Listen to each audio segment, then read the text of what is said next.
Hello everyone. Yes, this is Ankit Singh Pal and welcome to Magnet Brains Hindi medium.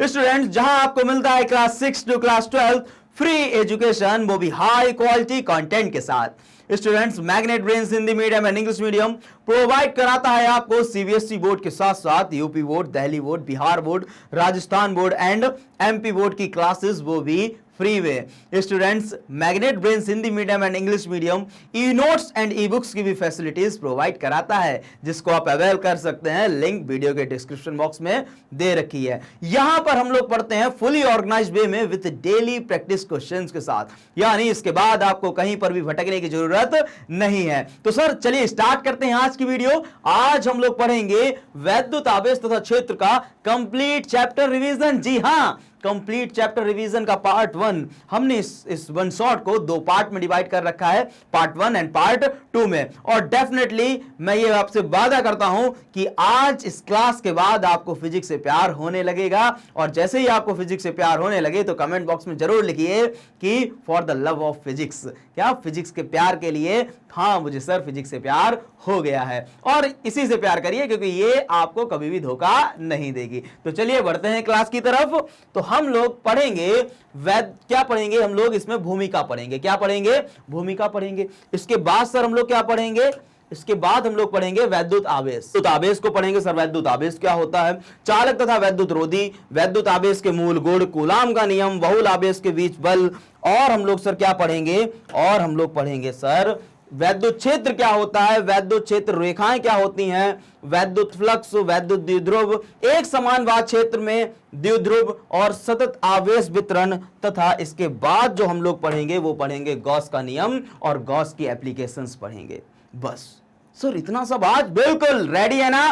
तो एक बात मैं कह रहा हूं कि अभी जो हम लोग पढ़ेंगे ना, तो उसके लिए आपको क्या करना है, थोड़ी हिम्मत रखनी है और पूरी वीडियो देखनी है ना? तो बोलते हैं ना कि सूरज जैसा बनना है तो सूरज जितना तपना होगा, और नदियों सा आदर पाना है तो पर्वत छोड़ निकलना होगा। मतलब मेहनत करना पड़ेगा, संघर्ष करना पड़ेगा, तभी आपको कुछ हासिल होगा। तो इस चैप्टर में जो लिखा है वो सब आपको हासिल हो जाएगा। बस क्या करना है, आपको बैठना है और मेरे जो मैं बोलूं उसको सुनना है। तो चलिए स्टार्ट करते हैं। हाँ, तो सर सबसे पहले आता है भूमिका। सर इंट्रोडक्शन में क्या आता है, हम लोगों को ये तो पता चले कि आखिर ये चैप्टर किसके अंतर्गत आता है। ये चैप्टर बहुत सारी फिजिक्स की शाखाएं होती हैं, ब्रांचेस होती हैं। तो ये चैप्टर आता है किस ब्रांच के अंदर आता है, किस शाखा के अंतर्गत आता है? सर वो तो बता दीजिए। नॉर्मली फिजिक्स की बहुत सारी शाखाएं होती हैं। आज हम लोग पढ़ेंगे सिर्फ दो शाखा, जिसका नाम है, एक हम लोग बोलेंगे स्तर वैद्युतिकी और दूसरा बोलेंगे गति वैद्युतिकी। सर स्तर वैद्युतिकी का मतलब क्या होता है? इसको इंग्लिश में बोलते हैं इलेक्ट्रोस्टैटिक। क्या बोलते हैं? इलेक्ट्रोस्टैटिक। अगर आप इस इंग्लिश के वर्ड का पोस्टमार्टम करें, क्या करें सर? पोस्टमार्टम मतलब इसको खोल के रख दो, इधर की तरफ इलेक्ट्रो और इधर की तरफ स्टैटिक। तो इलेक्ट्रो का मतलब क्या होता है? अगर मैं यहां पर लिखूं इलेक्ट्रो स्टैटिक, सर इस इलेक्ट्रो का मतलब होता है चार्ज। क्या मतलब होता है? अगर मैं ऐसे करके पढ़ाऊं आपको, बोलूं सर इलेक्ट्रो का मतलब होता है चार्ज, और स्टैटिक का मतलब होता है रुका हुआ। कैसा? रुका हुआ। मतलब जब भी कभी चार्ज रुका हुआ होगा, जब भी कभी चार्ज कैसा होगा? रुका हुआ होगा। और उस रुके हुए चार्ज पर दुनिया भर की फिजिक्स अगर हम लोग उमड़ दें, तो फिजिक्स की वो शाखा किसके अंतर्गत आएगी? सर फिजिक्स की वो शाखा आएगी हमारी स्तर वैद्युतिकी के अंतर्गत आएगी। तो वही लिखा है कि जिसमें आवेश के स्तर प्रभाव या अभिलक्षणों का अध्ययन करते हैं, उसी शाखा को हम लोग बोलते हैं स्तर वैद्युतिकी बोलते हैं। बिल्कुल सर, समझ में आया? बिल्कुल। इसके बाद बात करते हैं गति वैद्युतिकी क्या होता है? इलेक्ट्रोडायनेमिक। सर इलेक्ट्रो का मतलब चार्ज और डायनेमिक का मतलब जो चार्ज बहुत तेज ऐसे करके भाग रहा हो। ठीक है, तो क्या बोलेंगे? जिसमें आवेश के गतिशील प्रभाव का, चार्ज हमारा एक जगह से दूसरी जगह जुई जुई ऐसे जा रहा है, और इस चलते हुए चार्ज पर, इस चलते हुए आवेश पर अगर हम लोग दुनिया भर की फिजिक्स उमड़ दें, तो वो फिजिक्स की शाखा, वो ब्रांच कहलाएगी हम लोगों को इलेक्ट्रोडायनेमिक, जिसको हिंदी में बोलते हैं गति वैद्युतिकी। समझ में आया? बिल्कुल सर। जिसमें आवेश के गतिशील प्रभाव या अभिलक्षणों का अध्ययन करते हैं, उस शाखा को बोलते हैं गति वैद्युतिकी। समझ में आया? बिल्कुल सर। तो आज सर जो ये चैप्टर है, ये चैप्टर किसके अंतर्गत आता है? हम लोग इलेक्ट्रोस्टैटिक पढ़ रहे हैं। क्या पढ़ रहे हैं? इलेक्ट्रोस्टैटिक, जिसको बोलते हैं स्तर वैद्युतिकी। मतलब रुके हुए चार्ज पर, रुके हुए आवेश पर दुनिया भर की फिजिक्स अप्लाई करेंगे, उसके हम लोग प्रभाव को देखेंगे, अभिलक्षणों को देखेंगे, और उसी शाखा को बोलेंगे गति, क्या बोलेंगे? स्तर वैद्युतिकी। ठीक है, तो चलिए बढ़ते हैं नेक्स्ट। सर इसके बाद हम पढ़ेंगे आवेश। सर आवेश क्या होता है? चलो मान तो लिया कि आवेश रुका हुआ होगा और रुके हुए आवेश पर दुनिया भर की फिजिक्स अप्लाई कर दें तो हम लोग स्तर वैद्युत कहलाता है। लेकिन सर ये आवेश होता क्या है? ये आवेश, तो आइए जानते हैं आवेश क्या होता है। आवेश मतलब चार्ज। आवेश पदार्थ का आंतरिक गुण है और यह गुण इलेक्ट्रॉन की कमी या अधिकता के कारण उत्पन्न होता है, अर्थात पिंड के आवेशित होने में प्रोटॉन का योगदान नहीं होता है। कहा गया है कि आवेश क्या है? आवेश जो है वो पदार्थ का आंतरिक गुण है। पदार्थ मतलब मैटर, पदार्थ का मतलब क्या होता है? मैटर। सर मैटर की स्मॉलेस्ट आपने सुना होगा कि पदार्थ की जो सबसे छोटी इकाई होती है वो एटम होती है, परमाणु होती है। क्या होती है वो सर? वो एटम होती है। और सर एटम किससे मिलकर बना होता है? एटम मिलकर बना होता है। मतलब एटम के अंदर क्या, अगर एटम को ऐसे करके मैं खोलूं तो एटम के अंदर एक न्यूक्लियस होता है जिसको नाभिक बोलते हैं, और नाभिक के आसपास ऐसे हम लोग क्या घूम रहे होते हैं? इलेक्ट्रॉन हमारे सर्कुलर ऑर्बिट में घूम रहे होते हैं। हाँ या ना? तो सर आवेश क्या है? आवेश कुछ नहीं है। आवेश क्या है? इलेक्ट्रॉन के ऊपर कितना आवेश है, मतलब कितने इलेक्ट्रॉन उसके अंदर प्रेजेंट है, उन्हीं को बोलेंगे आवेश। क्या बोलेंगे? आवेश। तो आवेश क्या है? आवेश पदार्थ का आंतरिक गुण है। क्या है? इंट्रिंसिक प्रॉपर्टी है। देख रहे हो, सबसे पहले क्या आया? मैटर आया, पदार्थ आया, पदार्थ के बाद एटम आया मतलब परमाणु आया, और परमाणु के अंदर इलेक्ट्रॉन आया। क्या आया? इलेक्ट्रॉन। और इलेक्ट्रॉन के ऊपर क्या होता है? चार्ज होता है ना? बोलते हैं कि इलेक्ट्रॉन के ऊपर कितना चार्ज। हाँ, आपको छोटे पढ़ाया जाता है, अभी समझ लो आप बिल्कुल 10th क्लास में हो तो कितना आपको पता होगा? 1.6 × 10⁻⁻19 कूलम। अभी हम लोग पढ़ेंगे। हाँ या ना? अभी हम लोग ये पढ़ेंगे। तो सर आवेश क्या होता है? आवेश पदार्थ का आंतरिक गुण है और यह गुण इलेक्ट्रॉन की कमी या अधिकता के कारण उत्पन्न होता है। मान लेते हैं ये पेन है, ये क्या है? ये पेन है। तो इसमें अगर मान लेते हैं ये क्या, इसके अंदर आवेश होगा? सर आप कहेंगे सर आवेश इसके अंदर नहीं होगा क्योंकि इसमें करंट नहीं फ्लो होता। क्योंकि आपने जहां कहीं भी अभी छोटे पर आवेश पढ़ा होगा तो आपने सिर्फ ये पढ़ा होगा कि I = Q/T। हाँ या ना? यहीं पर आवेश देखा होगा, इसके अलावा कहीं नहीं आवेश देखा होगा। आपने 11th में शायद नहीं देखा होगा, और 10th में देखा है कि I = Q/T होता है। The rate of flow of charge is called current. की आवेश की दर को ही, प्रवाह की दर को ही क्या बोलते हैं? आवेश के प्रवाह की दर को ही हम लोग धारा बोलते हैं। हाँ या ना? बिल्कुल सर। तो कहीं ना कहीं आपके दिमाग में ये बैठ चुका है कि जहां पर धारा फ्लो हो सकती है, करंट होगा, तो वहां पर आवेश होगा। लेकिन ये चीज गलत है। आवेश दुनिया भर की सब चीजों में होगा। मेरी टी शर्ट में भी आवेश है क्योंकि मेरी टी शर्ट पदार्थ है। इस पेन में भी आवेश है क्योंकि ये पेन पदार्थ है। दुनिया भर की सारी चीजें, वो सारी चीजें क्या होती हैं? आवेश होता है उन सब में। वो चीज, उन चीजों को आवेशित किया जा सकता है और अनावेशित भी किया जा सकता है। और आवेशित होना पदार्थ का किस पर डिपेंड करता है? वो सर डिपेंड करता है इलेक्ट्रॉन की अधिकता पर, या फिर उसकी किस पर डिपेंड करता है? अधिकता या फिर कमी पर डिपेंड करता है। हाँ या ना? कि इलेक्ट्रॉन की कमी किसमें कमी है या फिर इलेक्ट्रॉन की अधिकता कितनी है। समझ में आया? ठीक। और इसके बाद क्या कह रहा है कि बॉडी के आवेशित होने में प्रोटॉन का योगदान नहीं होता है। प्रोटॉन अपनी जगह से नहीं बढ़ता है क्योंकि न्यूक्लियस के अंदर क्या होता है? सर न्यूक्लियस के अंदर प्रोटॉन और न्यूट्रॉन होता है। न्यूट्रॉन तो न्यूट्रल होता है, लेकिन प्रोटॉन अपनी जगह से हिलता नहीं है। प्रोटॉन का मास बहुत ज्यादा होता है। प्रोटॉन कहता है नहीं भैया, हम यहीं रहेंगे, इलेक्ट्रॉन तुम एक जगह से दूसरी जगह भाग जाओ। समझ में आया? हाँ या ना? बिल्कुल सर, समझ में आया। आवेश पिंड का वह गुण जिसके कारण पिंड वैद्युत क्षेत्र में वैद्युत बल तथा चुंबकीय क्षेत्र में चुंबकीय बल का अनुभव करता है। अगर किसी आवेश को हम लोग वैद्युत क्षेत्र में रख दें तो वो वैद्युत बल का अनुभव करेगा अपने ऊपर, और अगर उसी आवेश को हम लोग चुंबकीय क्षेत्र में रख दें तो वो अपने ऊपर चुंबकीय बल अनुभव करेगा। हाँ या ना? बिल्कुल सर। बढ़ते हैं नेक्स्ट पे। सर इसके बाद है आवेश के गुण।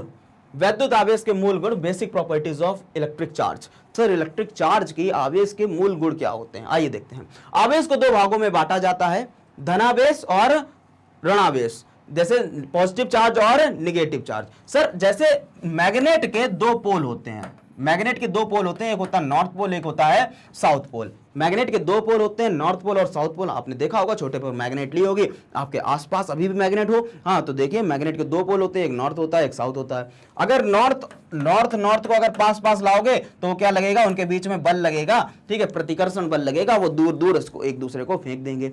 और यहीं पर अगर नॉर्थ और साउथ को पास पास लाओगे तो क्या उनके बीच में आकर्षण बल लगेगा। अगर यहां पर ये नॉर्थ हो, यहां पर साउथ हो, तो एकदम से चिपक जाएंगे। मतलब मैग्नेट के दो पोल होते हैं सेम एस, और उनके बीच में क्या लगता है? बल लगता है। सेम एस आवेश भी दो तरीके का होता है, एक होता है पॉजिटिव आवेश और एक होता है निगेटिव आवेश, जिसको बोलते हैं धनावेश और दूसरे को बोलते हैं ऋणावेश। समझ में आया? बिल्कुल सर।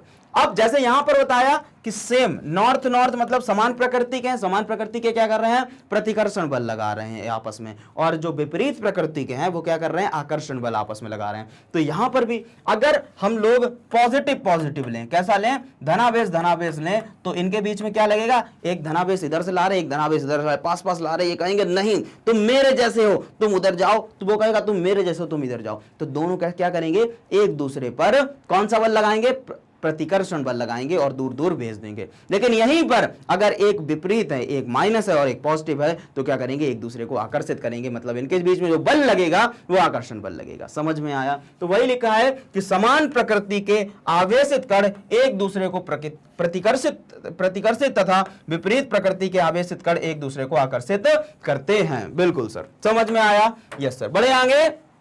ओके, नोट्स बनाते रहना, क्या बनाते रहना, नोट्स बनाते रहना, ठीक है, क्योंकि जब नोट्स बनाते हो तो आपको सिस्टमेटिक तरीके से आपको पता चलता है कि सर ये इसके बाद मैंने क्या पढ़ा था और क्या क्या हम लोग पढ़ते हुए आ रहे हैं, हमें क्या क्या समझ में आ रहा है। तो नोट्स बहुत जरूरी है, हाँ या ना? बिल्कुल सर। इलेक्ट्रॉन, अब पढ़ते हैं इलेक्ट्रॉन की कमी धनावेश को दर्शाती, जैसा मैंने बोला कि इलेक्ट्रॉन की कमी जो हो जाएगी तो धनावेश को दर्शाएगी, मतलब एक पिंड है ऐसा करके, ठीक है, एक पिंड है और इलेक्ट्रॉन की अधिकता और कमी ही किसी भी चीज को आवेशित करती है। मान लेते हैं इसके अंदर ऐसे ऐसे करके कितने हैं जरा गिनो, 1 2 3 4 5 6 इलेक्ट्रॉन है। कितने इलेक्ट्रॉन है? 6 इलेक्ट्रॉन है।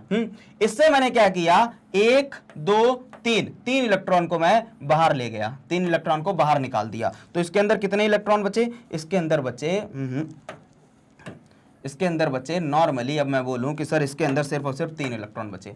3 इलेक्ट्रॉन बचे मतलब इलेक्ट्रॉन की कमी हो गई। सर इलेक्ट्रॉन की कमी हो गई, कहीं ना कहीं इसके ऊपर जो चार्ज आ गया वो कैसा आया, पॉजिटिव चार्ज आया। कैसा आया? पॉजिटिव चार्ज आया। और यहां पर भी मान लेते हैं दूसरा पिंड था, इस पिंड में भी 6 इलेक्ट्रॉन थे। अब 6 इलेक्ट्रॉन थे, ये 3 जो इलेक्ट्रॉन है इसके पास चले गए। किसके पास चले गए? दूसरे वाले पिंड के पास चले गए। टोटल इसके पास कितने इलेक्ट्रॉन हो गए? 9 इलेक्ट्रॉन हो गए। कहीं ना कहीं वहां पर इलेक्ट्रॉन की संख्या ज्यादा हो गई, मतलब उसके ऊपर जो चार्ज आया वो निगेटिव आया। कैसा चार्ज आया? निगेटिव चार्ज आया। तो वही लिखा है कि इलेक्ट्रॉन की कमी धनावेश को दर्शाती है तथा इलेक्ट्रॉन की अधिकता ऋणावेश को दर्शाती है। बिल्कुल सर, ठीक।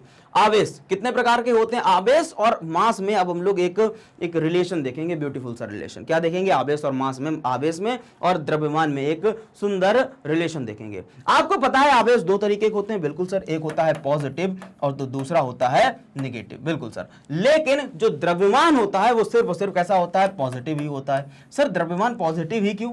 क्या कभी आपने ये सुना है, आपने ये सुना होगा, आपकी मम्मी ने कहा होगा जाओ बेटा बाजार से 3 किलो चावल ले आओ, 3 किलो चावल लेने चले गए। हाँ, तो 3 केजी कैसा है? पॉजिटिव है या निगेटिव? सर 3 केजी तो पॉजिटिव है। क्या आपकी मम्मी ने कभी ये कहा है कि जाओ बेटा बाजार से -3 केजी चावल ले आओ? ओहो सर, कभी नहीं सुना। आपने कितना सुना होगा? 1 ग्राम 2 ग्राम, लेकिन कभी 0 के नीचे गए हो? सर कभी नहीं गए 0 के नीचे। तो इसका मतलब है कि जो द्रव्यमान होता है वो हमेशा पॉजिटिव ही होता है, निगेटिव नहीं होता है। बिल्कुल सर। दूसरी चीज मैं ये कॉन्सेप्चुअल वीडियो में बता चुका हूं कि जो आवेश होता है वो किस पर? स्पीड पर डिपेंड नहीं करता है, चाल पर डिपेंड नहीं करता है। किसी भी आवेश को कितनी ही स्पीड से भगाया जाए उसका जो आवेश होगा, मतलब आवेश का जो मैग्नीट्यूड होगा वो चेंज नहीं होगा। जैसे इलेक्ट्रॉन है, इलेक्ट्रॉन का कितना होता है? 1.6 × 10⁻⁻19। इसको अगर हम 3 × 10⁸ मीटर पर सेकेंड से भी भगा दें तो इसका जो आवेश है, मतलब 1.6 × 10⁻⁻19 कूलम ये आवेश है, ये चेंज नहीं होगा। इसके ऊपर जो चार्ज है ये चेंज नहीं होगा। लेकिन इसका मास भी होता है। सर मास कितना होता है इलेक्ट्रॉन का? कितना होता है? 9.1 × 10⁻31 kg। अगर इसको मैं 3 × 10⁸ मीटर पर सेकेंड से भगाऊं तो इसका मास चेंज हो जाएगा। क्या चेंज हो जाएगा? इसका मास चेंज हो जाएगा। समझ में आया? हाँ या ना? बिल्कुल सर। इसका मतलब है कहीं ना कहीं कि जो आवेश है, आवेश चाल पर निर्भर नहीं करता है, लेकिन जो द्रव्यमान है वो चाल पर निर्भर करता है। बिल्कुल सर। आवेश अगर हम बात करें आवेश कैसा है? अदिश राशि है, मतलब सिर्फ और सिर्फ इसमें क्या है? मैग्नीट्यूड आता है, सिर्फ और सिर्फ परिमाण आता है, दिशाहीन राशि। इसके पास कोई दिशा नहीं होती। ऐसा नहीं है कि 5 कूलम आवेश है वो ईस्ट डायरेक्शन में जा रहा है, 10 कूलम आवेश वेस्ट डायरेक्शन में जा रहा है। ना ना ना ना, ये दिशाहीन होता है। तो अदिश, दिशाहीन, ठीक है। मात्रक क्या होता है? इसका कूलम होता है। कूलम हमारे एक साइंटिस्ट थे, इसका मात्रक कूलम है। सर विमीय सूत्र क्या होता है? 80। विमीय सूत्र जरा निकालते हैं। मैंने बोला था कि रटना नहीं पड़ेगा। तो I = Q/80, तो हमें Q का निकालना है। Q = क्या हो जाएगा? IT हो जाएगा। I क्या होता है? एम्पियर होता है और टाइम का टी होता है। तो आवेश का जो मात्रक आता है, विमेय सूत्र आता है, वो 80 आता है।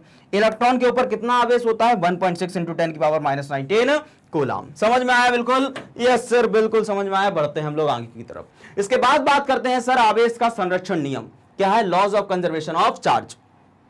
आपने सुना होगा एनर्जी का कंजर्वेशन तो सुना होगा, हाँ, ऊर्जा का संरक्षण नियम सुना होगा कि ऊर्जा को ना तो उत्पन्न किया जा सकता है, ना ही डिस्ट्रॉय किया जा सकता है, मतलब ना ही बनाया जा सकता है, ना ही नष्ट किया जा सकता है। सिर्फ और सिर्फ ऊर्जा को एक जगह से दूसरी जगह ट्रांसफर किया जा सकता है, एक बॉडी से दूसरी बॉडी ट्रांसफर किया जा सकता है। बिल्कुल सर।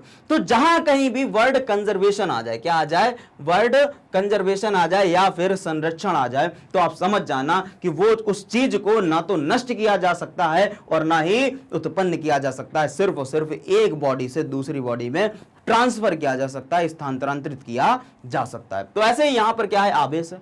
हाँ, तो आवेश क्या है कि इस नियम के अनुसार आवेश को ना तो उत्पन्न किया जा सकता है, ना तो आवेश को बनाया जा सकता है, और ना ही आवेश को नष्ट किया जा सकता है, ना ही मिटाया जा सकता है। सिर्फ और सिर्फ केवल इसे एक पिंड से दूसरे पिंड में स्थानांतरित किया जा सकता है, एक बॉडी से दूसरे बॉडी में स्थानांतरित किया जा सकता है। जैसे आपने छोटे पर देखा होगा कि किया जरूर होगा कि बलून को ऐसे करके बालों में रब करते हैं, घिसते हैं, और घिसने के बाद ऐसे करके ऊपर लगा देते हैं छत पे, हाँ या ना? बलून चिपक जाता है। तो क्या होता है जब हम लोग रब करते हैं तो क्या होता है? इलेक्ट्रॉन ट्रांसफर होते हैं, चार्जिंग बाय फ्रिक्शन। ठीक है, इलेक्ट्रॉन क्या होते हैं? ट्रांसफर होते हैं एक जगह से दूसरी जगह। तो एक पर पॉजिटिव चार्ज आ जाता है, एक पर नेगेटिव चार्ज आ जाता है, और पॉजिटिव नेगेटिव अट्रैक्ट करते हैं, तो ऐसे करके दीवार पे ले जाते हैं तो वो अट्रैक्ट हो जाते हैं, चिपक जाता है, हाँ या ना? आपने एक और एग्जांपल किया होगा कि एक रॉड ले ली होगी, रॉड का मतलब है स्केल ले ली होगी, और छोटे छोटे कागज के टुकड़े ऐसे रख दिए होंगे, और स्केल को ऐसे ऐसे बालों में रब किया होगा, और कहा जादू देखो कागज के टुकड़े चिपक रहे हैं। तो वो जादू नहीं है, वो क्या है? क्या है? फोर्स ऑफ अट्रैक्शन लग रहा है दो आवेश के बीच में। क्या हुआ? हमारी जो रॉड है रब करने से क्या हो गई? वो चार्ज हो गई। कैसी हो गई? चार्ज हो गई। हाँ, इलेक्ट्रॉन ट्रांसफर हुए, चार्जिंग बाय फ्रिक्शन, जिसके कारण उसके ऊपर एक के ऊपर विपरीत चार्ज आ गए, और विपरीत चार्ज के कारण वो उनके बीच में आकर्षण बल लगा, और जिसके कारण जो पीस थे, किसके पीस थे सर? पेपर के पीस थे, वो चिपक गए। समझ में आया? तो इसी को कहते हैं कि या तो आवेश एक जगह से दूसरी जगह जा सकता है, या फिर मतलब सिर्फ और सिर्फ जा सकता है, एक बॉडी से दूसरी बॉडी में जा सकता है, ना तो उत्पन्न किया जा सकता है और ना ही ट्रांसफर किया जा सकता है। इसी को बोलते हैं आवेश का संरक्षण नियम। समझ में आया? सर दूसरी लाइन क्या कहलाती है? दूसरी लाइन कह रही है पृथक बॉडी, आइसोलेटेड बॉडी का कुल आवेश संरक्षित रहता है। सर आइसोलेटेड बॉडी का मतलब है ऐसी बॉडी जिसमें आवेश ना तो अंदर से बाहर जाए और ना ही बाहर से अंदर आए। आपने सुना होगा कि बहुत मैं आइसोलेटेड हो चुका हूं। आइसोलेटेड का मतलब है कि ना मैं अंदर घर रूम से बाहर जा पा रहा हूं और ना ही मेरे रूम में कोई अंदर आ पा रहा है। आइसोलेटेड का मतलब ये होता है, ठीक है। तो आइसोलेटेड बॉडी का जो चार्ज होता है वो हमेशा कैसा रहेगा? कंजर्व रहेगा, एक समान रहेगा, बदलेगा नहीं। समझ में आया? मान लेते हैं कि आप एक रूम है, एक रूम में आपको बंद कर दिया गया है, ठीक है ना। आप इस रूम से बाहर जाएं और ना ही बाहर से कोई अंदर आए, तो आप 5 दिन बाद भी देखोगे तो आप सिंगल बंदे ही उस रूम में मिलोगे।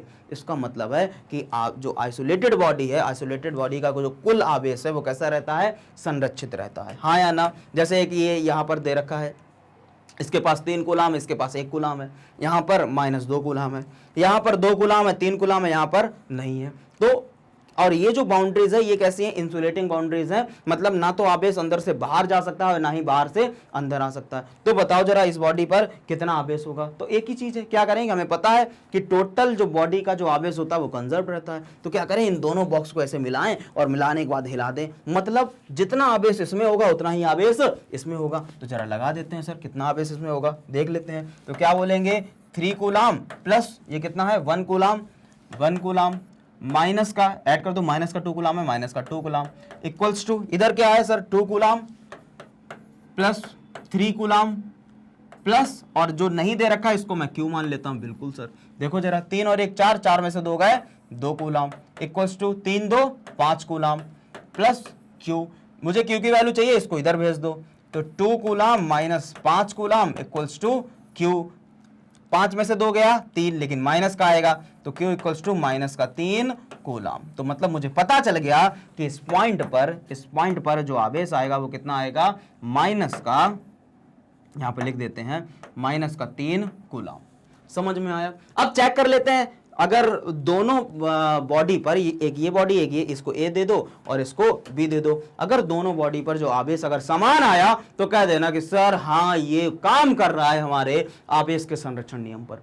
देखते हैं सर, देखो 3 और 1 4, 4 में से 2 गए 2 कूलाम, मतलब इस पूरी बॉडी पर, इस पूरी बॉडी का जो टोटल आवेश है वो कितना है 2 कूलाम है। बिल्कुल सर, इस बॉडी का देख लेते हैं, माइनस का 3 कूलाम प्लस का 3 कूलाम, एक दूसरे से कट गया, बचा क्या 2 कूलाम, मतलब इस पूरी बॉडी पर भी आवेश कितना है 2 कूलाम है। समझ में आया? तो 2 कूलाम बराबर है ना, तो हम लोग कह सकते हैं कि टोटल पिंड का जो मतलब पृथक पिंड का जो कुल आवेश है वो कैसा रहता है, संरक्षित रहता है। अरे सर मजा आ गया। तो बढ़ते हैं हम लोग नेक्स्ट कुछ स्लाइड के ऊपर। सर वो क्या कह रहा है कि सर मूल आवेश क्या होता है, फंडामेंटल चार्ज क्या होता है। फंडामेंटल चार्ज, फंडामेंटल का मतलब होता है जो मतलब किसी पर निर्भर ना करे, किसी पर भी निर्भर ना करे, जिससे हर एक चीज मिलकर बनी हो, उसी को कहते हैं मूल कहते हैं। हाँ या ना? ठीक है, जैसे रोटी गेहूं, हाँ गेहूं से रोटी मिलकर बनी है, लेकिन रोटी से गेहूं नहीं बना है। हाँ या ना? तो गेहूं क्या है, फंडामेंटल है, मूल है। किसका मूल है? रोटी का। समझ में आया? तो ऐसे ही मूल आवेश की बात करते हैं, किसी आवेशित कण पर जितना न्यूनतम आवेश रह सकता है उसे ही मूल आवेश कहते हैं। सर मूल आवेश क्या, कि कोई भी आवेशित कण है, उस आवेशित कण पर कितना कम से कम आवेश रह सकता है उसी को कहते हैं मूल आवेश। और मूल आवेश हमारा कौन होता है, इलेक्ट्रॉन होता है। तो इलेक्ट्रॉन क्या होता है 1.6 × 10⁻⁻19 कूलाम। इसे क्या बोलते हैं हम लोग, सर इसको बोलते हैं मूल आवेश। समझ में आया? बिल्कुल सर। बढ़ते हैं नेक्स्ट। अगर इतना समझ में आया तो जल्दी से वीडियो को कर दें लाइक और चैनल को सब्सक्राइब कर दें और जल्दी शेयर कर दें अपने सभी दोस्तों के पास। ओके सर, अब पढ़ते हैं सर आवेश का क्वांटीकरण, quantization of charge. Sir quantization of charge का मतलब क्या होता है?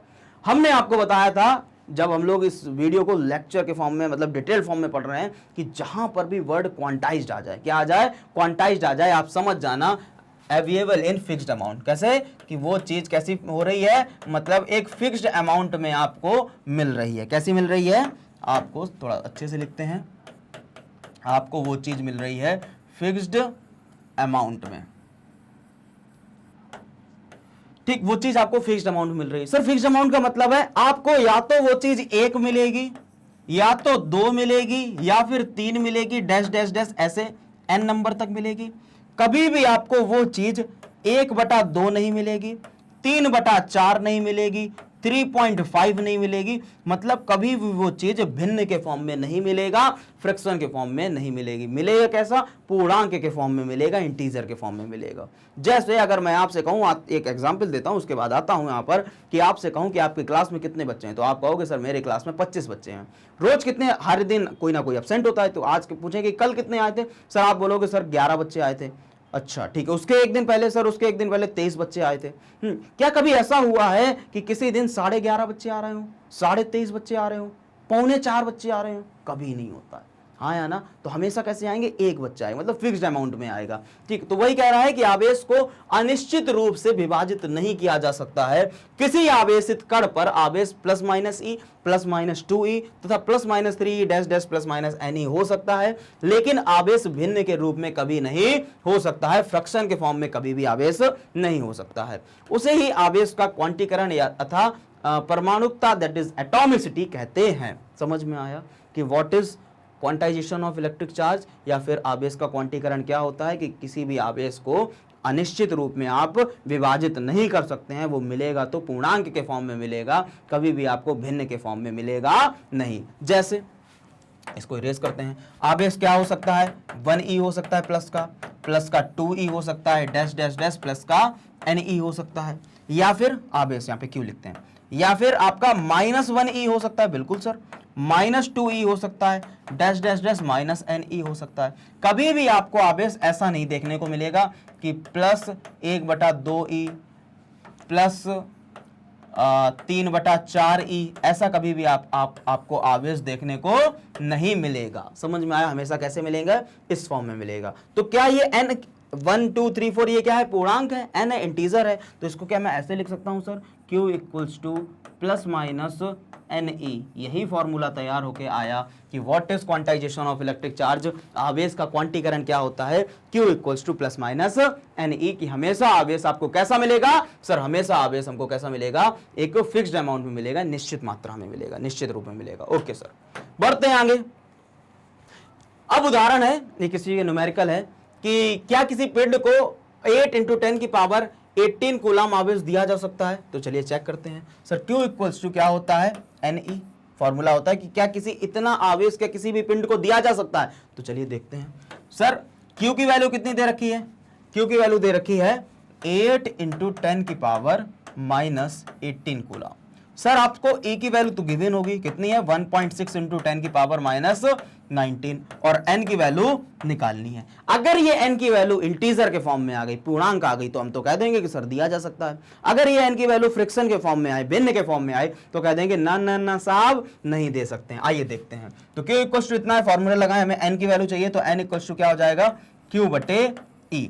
तो N इक्वल्स टू Q की वैल्यू कितनी दे रखी है 8 × 10 की पावर -18 अपॉन 1.6 × 10 की पावर -19। इसको सॉल्व करेंगे, ये ऊपर जाएगा, पॉइंट हटाया, यहाँ पर 0 बढ़ाया, 16 एकम 16, 16 पंचे 80। हाँ तो और ठीक है, 5 × 10 की पावर -18, ये ऊपर जाएगा, 10 की पावर -19 ऊपर जाएगा, क्या हो जाएगा +19 हो जाएगा। हाँ बेस सेम है, पावर साइड हो जाएंगी, तो +19, प्लस माइनस माइनस, तो सर n की वैल्यू आ गई 5 × 10 की पावर 1, जिसको मैं बोल सकता हूं n इक्वल्स टू 50। तो 50 क्या है, एक पूर्णांक है, इंटीजर है, तो बिल्कुल कह सकते हैं कि हाँ साहब कि इतना आवेश किसी भी पिंड को दिया जा सकता है। समझ में आया? बिल्कुल सर, जल्दी से इसका स्क्रीनशॉट ले लीजिए। वैसे ये मैं लेक्चर में करा चुका हूं, और अगर कराना है तो आप स्क्रीनशॉट ले लीजिए, फिर हम लोग बढ़ते हैं आगे की ओर। ठीक है, ले लिया है, चलिए ओके। तो वही है कि हाँ 50 एक पूर्णांक है, तो किसी पिंड को इतना आवेश 8 × 10 की पावर -18 कूलम आवेश दिया जा सकता है। Okay sir. इसके बाद हम लोग बात करते हैं कि सर चालक पदार्थ, और चालक पदार्थ क्या होते हैं, चालक तथा विद्युत रोधी पदार्थ देखते हैं, इंसुलेटर और कंडक्टर देखते हैं। सर इंसुलेटर और कंडक्टर क्या होता है, चालक और विद्युत विरोधी क्या होता है, आइए देखते हैं।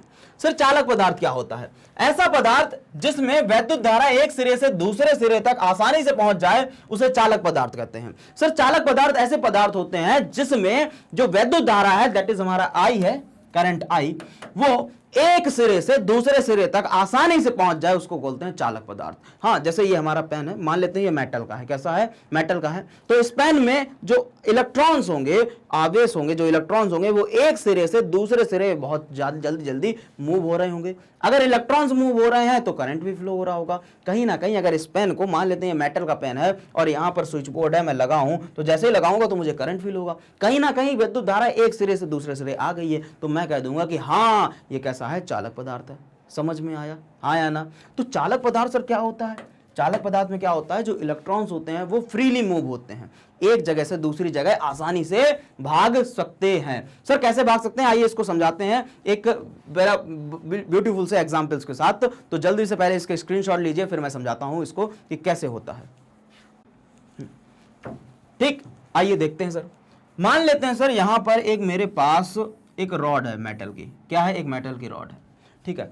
जितने भी मेटल की रॉड मतलब चालक पदार्थ होते हैं, उनमें क्या होता है, उनके जो इलेक्ट्रॉन्स होते हैं वो कैसे होते हैं, फ्रीली मूव होते हैं। कैसे होते हैं सर, फ्रीली मूवेबल होते हैं, एक जगह से दूसरी जगह आसानी से जा सकते हैं। इलेक्ट्रॉन ऐसे नहीं होते कि बंधे होते हैं, ना ना ना, वो कहेंगे हम तो भैया चल सकते हैं, एक जगह से दूसरी जगह आसानी से चल सकते हैं। तो ऐसे पदार्थ कहलाते हैं चालक पदार्थ। समझ में आया? जैसे धातुएं हो गई, जितने भी मेटल के पीस हो गए धातु। मानव तथा जंतु शरीर, हम लोगों का जो मानव शरीर है ये भी चालक है। आपको अगर करंट को ऐसे करके छू दो, ठीक है, तो ऐसे से करंट पूरा एक सिरे से दूसरे सिरे तक फ्लो होती आ जाएगी। समझ में आया? और पृथ्वी चालक है, पृथ्वी हमारी क्या है, चालक है। नोट पॉइंट, सबसे अधिक चालकता चांदी में होती है। अगर हम लोग मेटल की बात करें, धातुओं की बात करें, तो सबसे ज्यादा कंडक्टिविटी, चालकता किस में होती है सर, आप कहेंगे सर चांदी में होती है, क्योंकि चांदी में क्या होते हैं, जितने भी इलेक्ट्रॉन्स होते हैं वो बहुत ज्यादा फ्रीली मूव होते हैं, एक जगह से दूसरी जगह भागते रहते हैं। तो सबसे ज्यादा जो कंडक्टिविटी होती है वो किस में होती है सर, चांदी में होती है। समझ में आया? बिल्कुल सर समझ में आया। ठीक है सर, बढ़ते हैं आगे की तरफ। अब इसके बाद बात करते हैं सर वैद्युत रोधी क्या होता है, विद्युत रोधी क्या होता है। रोधी, रोधी का मतलब है जो रोके, किसको रोके, विद्युत को। सर इलेक्ट्रिक करंट को जो रोक दे उसी को कहते हैं विद्युत रोधी। जैसे मान लेते हैं ये पेन है हमारा, अभी तो कह रहे हैं कि ये मेटल का है ना, अब हम कह रहे हैं ये पेन कैसा है, ये है प्लास्टिक का हल। अब प्लास्टिक का ये सामने स्विच बोर्ड लगा है, इमेजिन करो, क्या करो, इमेजिन करना है, सामने स्विच बोर्ड लगा है। जैसे मैंने स्विच बोर्ड में इस पेन को ऐसे छुआया तो क्या हुआ, मुझे करंट लगेगा? नहीं लगेगा। क्यों? क्यों आप भी जानते हो कि जब हम लोग अपने घरों में काम करते हैं तो पेचकस का यूज करते हैं, स्क्रू ड्राइवर का यूज करते हैं, तो उसके ऊपर एक इंसुलेटिंग कवर चढ़ा होता है, ठीक है, जिसके कारण हम लोगों को करंट नहीं लगता है। तो ऐसा क्या होता है जो करंट नहीं लगता है? इसी जो ऊपर कवर लगा होता है इसी को बोलते हैं विद्युत रोधी। क्या बोलते हैं? विद्युत रोधी। जो क्या कर रहा है, विद्युत धारा को आपके पास आने से रोक रहा है। इसमें क्या होता है, नॉर्मली जैसे मान लेते हैं कि हमारे पास एक ये डिवाइस है, एक ये पेन है, तो यहाँ पर मैंने जैसे ही करंट को पास करा है, लेकिन वो करंट ऐसे ऐसे करके यहाँ तक नहीं आ पा रहा है। सर क्यों नहीं आ पा रहा है? क्योंकि इसके अंदर जो इलेक्ट्रॉन है वो एक दूसरे से, जो एटम है वो एक दूसरे से ऐसे टाइटली बॉन्ड है। कैसे हैं? टाइटली बॉन्ड है। कह रहा है कि हमारी तुम्हारी दोस्ती इतनी ज्यादा है जय वीरू की कि हम तुमको अपने पास से दूसरे छोर जाने नहीं देंगे। तो एक दूसरे से एटम बहुत टाइटली बॉन्ड है, तो इलेक्ट्रॉन फ्रीली मूव होते नहीं है, एक जगह से दूसरी जगह जाते नहीं है। जब इलेक्ट्रॉन एक जगह से दूसरी जगह जाएंगे नहीं तो क्या करंट फ्लो होगा? नहीं, क्योंकि करंट किसको बोलते हैं? इलेक्ट्रॉन के ही फ्लो को तो करंट बोलते हैं। यस सर, समझ में आया। तो विद्युत रोधी क्या होता है? विद्युत रोधी ऐसा पदार्थ, सर ऐसा पदार्थ जिसमें विद्युत धारा एक सिरे से दूसरे सिरे तक नहीं पहुंच पाती, उसे विद्युत रोधी पदार्थ कहते हैं। जैसे कांच हो गई हमारी, प्लास्टिक, लाइलॉन, लकड़ी जैसी अधिकांश अधातु हैं, जितने भी नॉन मेटल चीजें होती हैं वो सब कैसी होती हैं? विद्युत रोधी होती हैं। बिल्कुल सर, बढ़े आगे। बिल्कुल। अब हम लोग बात करते हैं कूलाम के नियम की बात करते हैं। किसकी बात करते हैं? सर कूलाम के नियम की बात करते हैं। ये जो कूलाम का नियम है इस चैप्टर की, इस पाठ की बेटा जान है। कौन है? जान है, आत्मा है। बिल्कुल सर, आत्मा है। जैसे सबकी अपनी अपनी जान होती है, हाँ या ना, ऐसे ही इस चैप्टर की जो जान है वो कौन है? कूलाम का नियम है। जैसे कभी कभार हम लोग इस चैप्टर को ऐसे जानते हैं कि अच्छा वो वाला चैप्टर जिसमें कूलाम का नियम है, हाँ वही वाला चैप्टर कूलाम का नियम है। तो आज हम लोग पढ़ेंगे कूलाम के नियम को पढ़ेंगे। सर कूलाम का नियम क्या होता है? कूलाम एक साइंटिस्ट थे, इन्होंने अपना एक लॉ दिया था और इन्होंने बताया था, जैसे अभी हम लोगों ने जाना है कि आवेश दो तरीके के होते हैं, एक पॉजिटिव आवेश और दूसरा नेगेटिव आवेश, ऋणावेश और एक धनावेश। तो इन आवेशों के बीच में हमने कहा अगर पॉजिटिव नेगेटिव को अगर पास पास लाया जाए तो ये दोनों एक दूसरे को क्या करेंगे? आकर्षित करेंगे। जब आकर्षित करेंगे तो इनके बीच में बल लगेगा। बिल्कुल सर, कौन सा बल लगेगा? आकर्षण बल लगेगा। तो बल कितना लगेगा? वो जो बल लग रहा है, आकर्षण बल कितना लग रहा है, उसी को हम लोग बोलेंगे, उस बल को, मतलब वो बल कितना लग रहा है उसी का जो अमाउंट है कि कितने अमाउंट में वो बल लग रहा है, वो किसने बताया था? कूलाम जी ने बताया था। समझ में आया कि दो आवेशों को अगर पास पास रख दिया जाए, हाँ, तो इन आवेश के बीच में या तो प्रतिकर्षण बल लगेगा या फिर आकर्षण बल लगेगा। ये जो बल लगेगा वो कितना लगेगा वो बताया था हमारे सर, किसने? कूलाम ला ने बताया था। समझ में आया? आइए देखते हैं सर क्या बताया था इन्होंने बताया था इस नियम के अनुसार दो बिंदु आवेशों के बीच लगने वाला वैद्युत बल उन आवेशों के परिमाणों के गुणनफल के अनुक्रमानुपाती तथा इनके बीच की दूरी के वर्ग के व्युत्क्रमानुपाती होता है तथा इस बल की दिशा दोनों आवेशों को मिलाने वाली रेखा के अनुदिश होती है। सर क्या कह रहा है ये? हाँ, ये आपने क्या क्या बता दिया। आओ जरा देखते हैं इधर की तरफ। ओके सर, मान लेते हैं इसको हम लोग इस साइड देखते हैं, हाँ इधर ही देखते हैं। मान लेते हैं मेरे पास एक आवेश ये है, ओके सर, एक आवेश ये है, इसको नाम दे देते हैं प्लस Q1 और इसको नाम दे देते हैं प्लस Q2 और इन दोनों के बीच की, सेंटर से जो बीच की दूरी है वो सर है स्मॉल r। कितनी है? Small r। अब इनके बीच में एक दूसरा भी धनावेश है, वो भी, पहला भी धनावेश है, दूसरा भी धनावेश है, और धनावेश क्या करेगा? एक दूसरे को धक्का मारेगा। Q1 कहेगा कि तुम उधर की तरफ जाओ, Q2 कहेगा तुम इधर की तरफ जाओ। तो दोनों एक दूसरे से क्या करेंगे? धक्का मारेंगे, मतलब फोर्स ऑफ रिपल्सन लग रहा होगा, प्रतिकर्षण बल लग रहा होगा। तो कितना फोर्स लगेगा वो किसने बताया था? कूलाम ने बताया था। इन्होंने कहा कि जो फोर्स लगेगा वो फोर्स होगा वो डायरेक्टली प्रोपोर्शनल होगा प्रोडक्ट ऑफ द चार्जेस। जो हमारे चार्ज हैं उन चार्ज का हम लोग क्या कर दें? गुणनफल कर दें। क्या कर दें? गुणनफल कर दें। तो F is directly proportional to Q1 Q2। समझ में आया? ठीक है। दूसरा उन्होंने क्या बताया? तथा इनके बीच की दूरी के वर्ग मतलब स्क्वायर, वर्ग के व्युत्क्रमानुपाती मतलब इनवर्सली प्रोपोर्शनल होता है। इन्होंने बताया कि F जो है वो इनवर्सली प्रोपोर्शनल है R स्क्वायर। इन दोनों के बीच की दूरी क्या है? R है। आर स्क्वायर के इनवर्सली प्रोपोर्शनल है। सर इसका मतलब क्या है कि अगर आवेश का परिमाण ज्यादा हुआ तो हमारे बीच में लगने जो आवेशों के बीच में लगने वाला बल है वो भी ज्यादा होगा। अगर आवेश के बीच में जो दूरी है वो अगर ज्यादा हुई, अगर दूरी ज्यादा तो ऑटोमेटिक जो बल लगेगा वो कम लगेगा, अगर दूरी कम तो ऑटोमेटिक जो बल लगेगा वो ज्यादा लगेगा। समझ में आया? यही तो मतलब होता है डायरेक्टली प्रोपोर्शनल और इनवर्सली प्रोपोर्शनल, अनुक्रमानुपाती और व्युत्क्रमानुपाती का। समझ में आया? अब कुछ नहीं करना सर, दोनों को क्या करा देना हम लोगों को, इसको डाल दो इक्वेशन 1 और इसको डाल दो इक्वेशन 2। आइए सर देखते हैं जरा, इसी पर देख लेते हैं।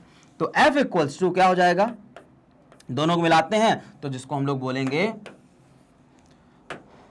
F proportional to Q1 Q2 upon R square. Sir जैसे ही प्रोपोर्शनल का साइन हटता है एक कांस्टेंट आता है, क्या आता है? कांस्टेंट। तो F equals to K Q1 Q2 upon R square.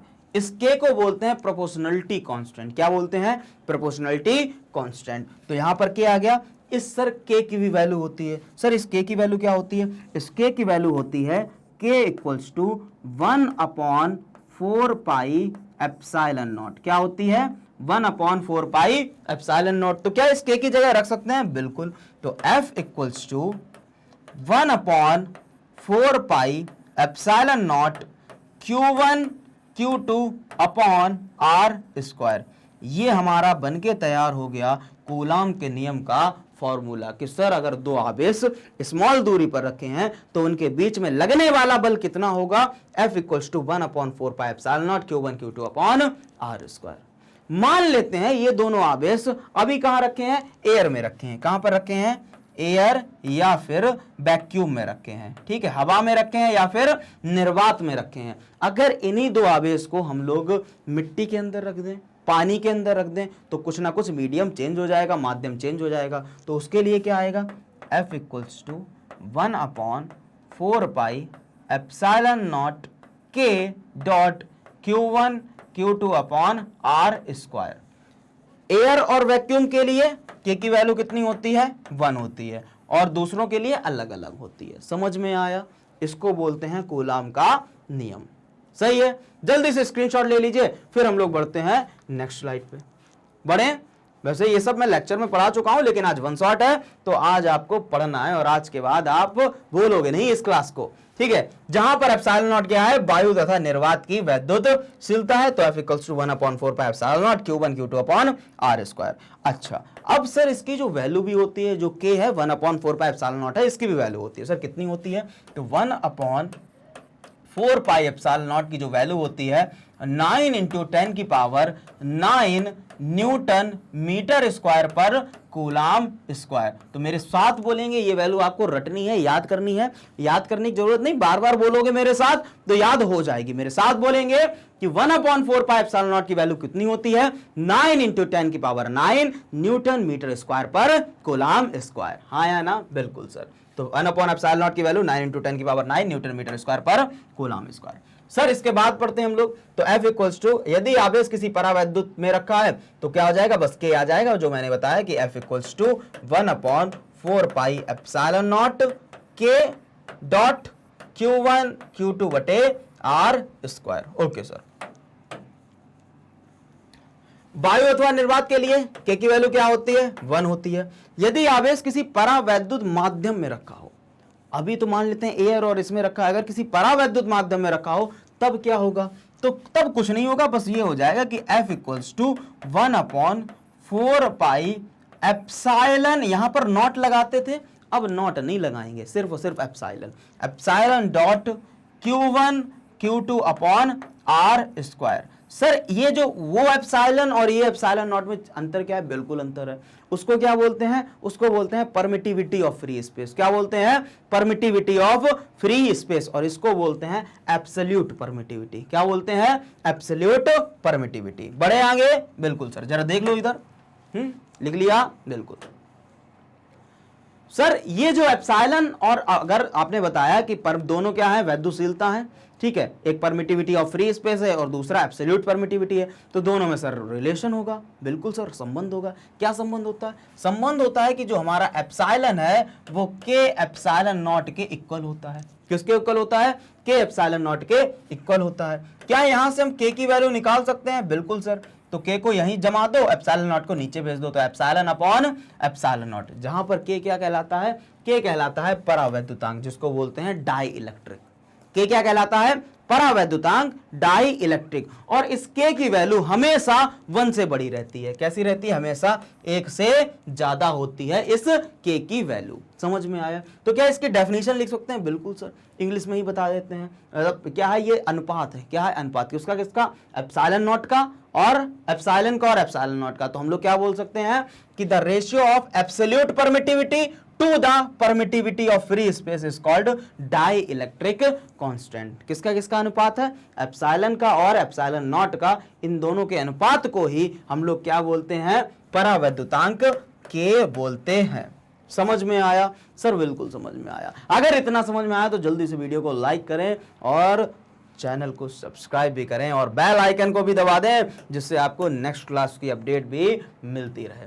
Okay sir, अब हम लोग पढ़ेंगे एप्सिलॉन नॉट का आंकिक मान। सर न्यूमेरिकल वैल्यू क्या होती है एप्सिलॉन नॉट की? जरा देखें। हम लोगों को अभी तक वैल्यू पता है 1/4 पाई एप्सिलॉन नॉट की वैल्यू पता है 9 × 10 की पावर 9, यही तो पता है, न्यूटन मीटर स्क्वायर पर कूलम स्क्वायर। आज हम लोग देखेंगे इस एप्सिलॉन नॉट की वैल्यू देखेंगे। चलिए सर, रेडी है ना? बिल्कुल, देखते हैं। ओके, हम लोगों को क्या पता है? हम लोगों को सर पता है 1/4 pi epsilon naught equals to 9 × 10 की पावर 9 न्यूटन, मेरे साथ बोलो बच्चों, न्यूटन मीटर स्क्वायर पर कूलम स्क्वायर। हमें एप्सिलॉन नॉट की वैल्यू चाहिए तो एप्सिलॉन नॉट को उधर भेज दो, बाकी सबको नीचे ले आओ। तो एप्सिलॉन नॉट इक्वल्स टू क्या हो जाएगा?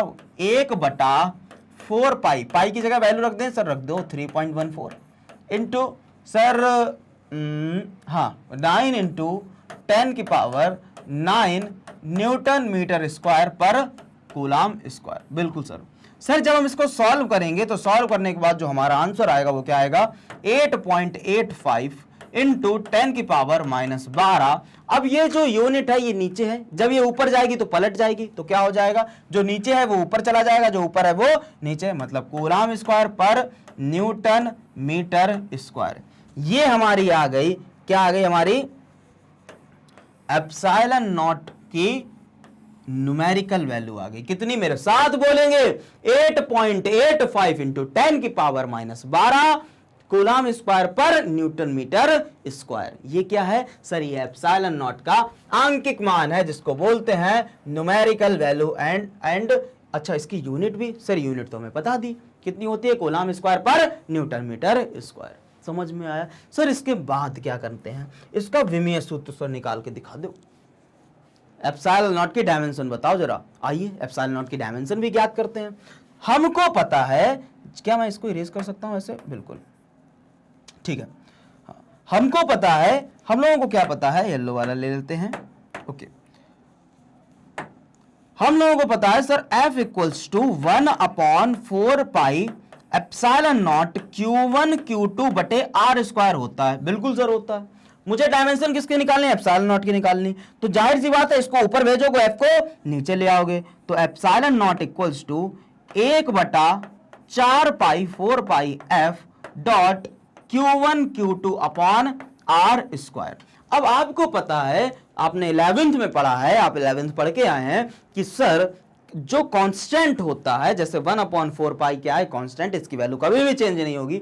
ये क्या होते हैं? विमाहीन होते हैं, डायमेंशन लेस होते हैं। तो 1/4 पाई तो डायमेंशन लेस हो गया। बिल्कुल सर। तो अगर इसको डायमेंशन लेस करते हैं तो epsilon naught equals to Q1 Q2 upon FR square. अब क्या करना? कुछ नहीं करना, रख दो डायमेंशन सबकी। तो epsilon naught equals to Q की क्या होती है? 80। दूसरे वाले Q की वो क्या कोई चेंज है? नहीं, वो भी तो इसी गोले का है, तो उसकी भी क्या होगी? 80। F की क्या होती है? ML T की पावर -2 सर, ये होती है। बिल्कुल।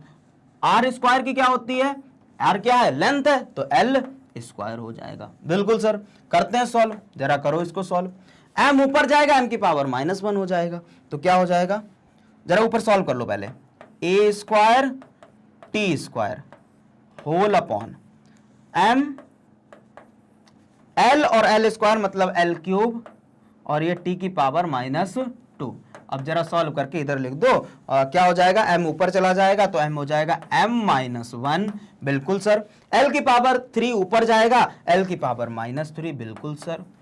t की पावर 2 ऊपर जाएगा, t की पावर -2 ऊपर जाएगा, 2 हो जाएगा, 2 और 2 4, मतलब t की पावर 4, और a की पावर ये 2 है ही पहले से, तो a की पावर 2। ये हमारी क्या आ गई, डायमेंशन आ गई। किसकी आ गई सर डायमेंशन, ये हम लोगों की डायमेंशन आ गई एप्सिलॉन नॉट की। m-1 l-3 t की पावर 4 a स्क्वायर, समझ में आया, मतलब m की पावर -1 l की पावर -3 t की पावर 4 a स्क्वायर। ये किसकी डायमेंशन है sir, this is the dimension of epsilon not. समझ में आया, जल्दी से इसका स्क्रीनशॉट ले लीजिए, फिर हम लोग बढ़ते हैं नेक्स्ट स्लाइड के ऊपर। ले लिया स्क्रीनशॉट, ओके सर ले लिया। मजा आ रहा है, अरे सर कैसी बात कर रहे हैं, बहुत मजा आ रहा है। अगर बहुत मजा आ रहा है तो आगे बढ़ते हैं। अब देखते हैं सर सदिश रूप, देखते हैं किसका सदिश रूप है। ये सर सदिश रूप है कूलाम के नियम का। सर कूलाम के नियम का सदिश रूप क्या होता है, आइए जरा देख लेते हैं। सदिश का मतलब है वेक्टर, वेक्टर का मतलब सदिश, जिसके पास दिशा भी हो और परिमाण भी हो, दोनों हो, हाँ या ना, मैग्नीट्यूड और डायरेक्शन दोनों हो, वो सदिश कहलाता है। ठीक है, इसके ऊपर आप लोग 11वीं में पूरा चैप्टर पढ़ते हुए आए हैं। बिल्कुल सर चैप्टर पढ़ा था, 11वीं में पढ़ाई करी थी ना, बिल्कुल सर की थी। अगर की थी तो आपको बताएं तो वहां पर आप लोगों ने पढ़ा होगा वेक्टर, क्या पढ़ा होगा, वेक्टर एनालिसिस में आपने पढ़ा होगा कि वेक्टर क्वांटिटी क्या होती है, वेक्टर प्रोडक्ट क्या होता है, ये सारी चीजें आप लोग पढ़ के आए हैं। अब सर कूलाम का सदिश नियम क्या है, अभी जो हम लोगों ने पढ़ा वो अदिश नियम था, कूलाम का अदिश नियम था। अब हम लोग पढ़ रहे हैं सदिश नियम। मान लेते हैं ये भी एक आवेश है, पॉजिटिव आवेश है, और ये भी पॉजिटिव आवेश है, दो पॉजिटिव आवेश हैं, और ये दोनों पॉजिटिव r दूरी पर रखे हैं। कितनी दूरी पर रखे हैं, r दूरी पर रखे हैं। अब क्या होगा, इन दोनों के बीच में कौन सा बल लगेगा सर, आप कहोगे सर ये भी पॉजिटिव है ये भी पॉजिटिव है, तो इन दोनों के बीच में जो बल लगेगा वो बल लगेगा प्रतिकर्षण बल। बिल्कुल सर, कहेगा कि मैं तुमको धक्का लगाऊंगा, ये वाला कहेगा कि मैं तुमको धक्का लगाऊंगा, हाँ या ना, बिल्कुल सर। तो देख लेते हैं, जरा इधर डायग्राम बनाते हैं कि मान लेते हैं कि यहाँ पर एक आवेश है प्लस Q1, थोड़ी दूरी पर यहाँ पर एक आवेश रखा है प्लस Q2, ऐसे करके बना देते हैं। ठीक है, कोई दिक्कत परेशानी नहीं सर। सर इन दोनों के बीच की जो दूरी है वो मॉड r, अब वेक्टर लेना है तो हम लोगों ने मॉड r लगा दिया, मॉड r है, कोई दिक्कत परेशानी। अब देखो दो फोर्स लगेंगे, एक Q1 पर फोर्स लगेगा, जो लगाएगा Q2 लगाएगा, एक Q2 पर फोर्स लगेगा, जो लगाएगा Q1 लगाएगा। तो क्या होगा, इधर की तरफ फोर्स लग रहा होगा, बोलोगे फोर्स ऑन 1 ड्यू टू 2, बिल्कुल सर। एक Q1 लगा रहा होगा Q2 पर, तो क्या बोलोगे, फोर्स ऑन 2 ड्यू टू 1, बिल्कुल। जब हम लोग इधर से इधर की तरफ आएंगे, इधर से इधर की तरफ जब फोर्स लगा रहा होगा तो दूरी होगी, क्या होगी, R1 माइनस R2, हाँ या ना, क्योंकि हम लोग ये इनिशियल है ये फाइनल है, तो फाइनल माइनस इनिशियल होता है।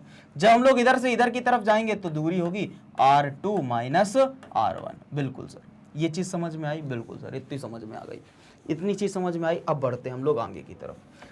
फॉर्मूला क्या होता है नॉर्मली, F इक्वल्स टू 1/4πε0 को क्या मैं यहाँ पर K लिख सकता हूँ सर, K कैसे, अरे K की वैल्यू तो 1/4πε0 होती है, हाँ बिल्कुल लिख सकता हूँ। तो F equals to K Q1 Q2 upon R square, तो मॉड R का स्क्वायर हो गया। ठीक है, यहां तक समझ में आया, बिल्कुल सर। अब ये तो वेक्टर है, मैंने बताया किसी भी चीज को, किसी भी स्केलर क्वांटिटी को अगर आपको वेक्टर क्वांटिटी में चेंज करना हो तो आप क्या कर देते हो, दिशा देनी है। दिशा देनी मतलब यूनिट वेक्टर लगा दो, क्या लगा दो, यूनिट वेक्टर लगा दो। तो यूनिट वेक्टर क्या होता था, एन कैप होता था, क्या होता था, एन कैप। और यहां पर मैं आपको बता दूं सर, एन कैप यहां पर क्या होता है, एन कैप होता है mod vector A upon mod A, यही तो होता है एन कैप। जैसे ही मैंने एन कैप इसके पास लगाया, कहीं ना कहीं ये पूरा जो स्केलर फॉर्म अब कन्वर्ट हो गया वेक्टर फॉर्म में, मतलब अदिश राशि कन्वर्ट हो गई सदिश राशि में। तो अब ये एन कैप मुझे लगाना है, तो क्या हो जाएगा, F equals to K Q1 Q2 बटे mod R square dot N cap की जगह क्या आ जाएगा, मॉड ए। मॉड ए कौन है, R1 माइनस R2, क्या लिखोगे, R1 माइनस R2, ठीक है, वेक्टर अपॉन मॉड ए, तो मॉड R1 माइनस R2। समझ में आया, बिल्कुल सर, इतना समझ में आया। इतना इसके ऊपर वेक्टर भी लगा दो, ठीक। इतना अगर समझ में आया, हाँ या ना? इसको सॉल्व कर लेते हैं। तो f इक्वल्स टू के Q1 Q2 अपॉन, अब ये R स्क्वायर है, कहीं ना कहीं ये जो R है वो यही वाला R है, R1 माइनस R2। क्या इसको ऐसे लिख सकते हैं कि R1 माइनस R2 का whole square dot R1 vector minus R2 vector whole upon R1 minus R2। सही है सर? बिल्कुल सही है सर। पावर 2 है, इसके पास पावर 1 है, क्या मिलकर पावर 3 हो सकती है?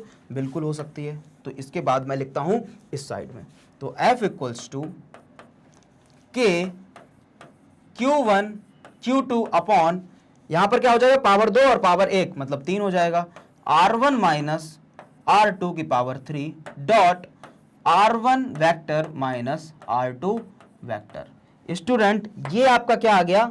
ये आपका आ गया सदिश रूप आ गया कूलाम के नियम का। ये कौन सा फोर्स था? Force on 1 due to 2, force on 1 due to 2, force on 1 due to 2। समझ में आया? अरे सर बस इतना ही, बस इतना ही। क्या आप निकाल सकते हो फोर्स ऑन 2 ड्यू टू 1 कि दूसरे पर फोर्स कितना लग रहा है? ये हमने निकाला कि पहले पर दूसरे के कारण कितना फोर्स लग रहा है। अब क्या निकाल सकते हो कि दूसरे पर कितना बल लग रहा है पहले के कारण? बिल्कुल सर निकाल सकते हैं। आ जाओ, तो क्या बोलेंगे, फोर्स ऑन 2 ड्यू टू 1 के सेम रहेगा Q1 Q2, बिल्कुल सर, होल अपॉन, ये बस चेंज हो जाएगा। अभी R1 से R2 चल रहे हैं, अब R2 से R1 चलेंगे, तो क्या हो जाएगा, R2 माइनस ओके ऐसे R2 माइनस R1 इस cube dot R2 minus R1 vector. इसको बोलेंगे हम लोग, क्या बोलेंगे कि फोर्स ऑन 1 ड्यू टू 2 भी निकल आया और फोर्स ऑन 2 ड्यू टू 1 भी निकल आया। जल्दी से इसकी स्क्रीनशॉट ले लीजिए, फिर बढ़ते हैं हम लोग नेक्स्ट स्लाइड के ऊपर।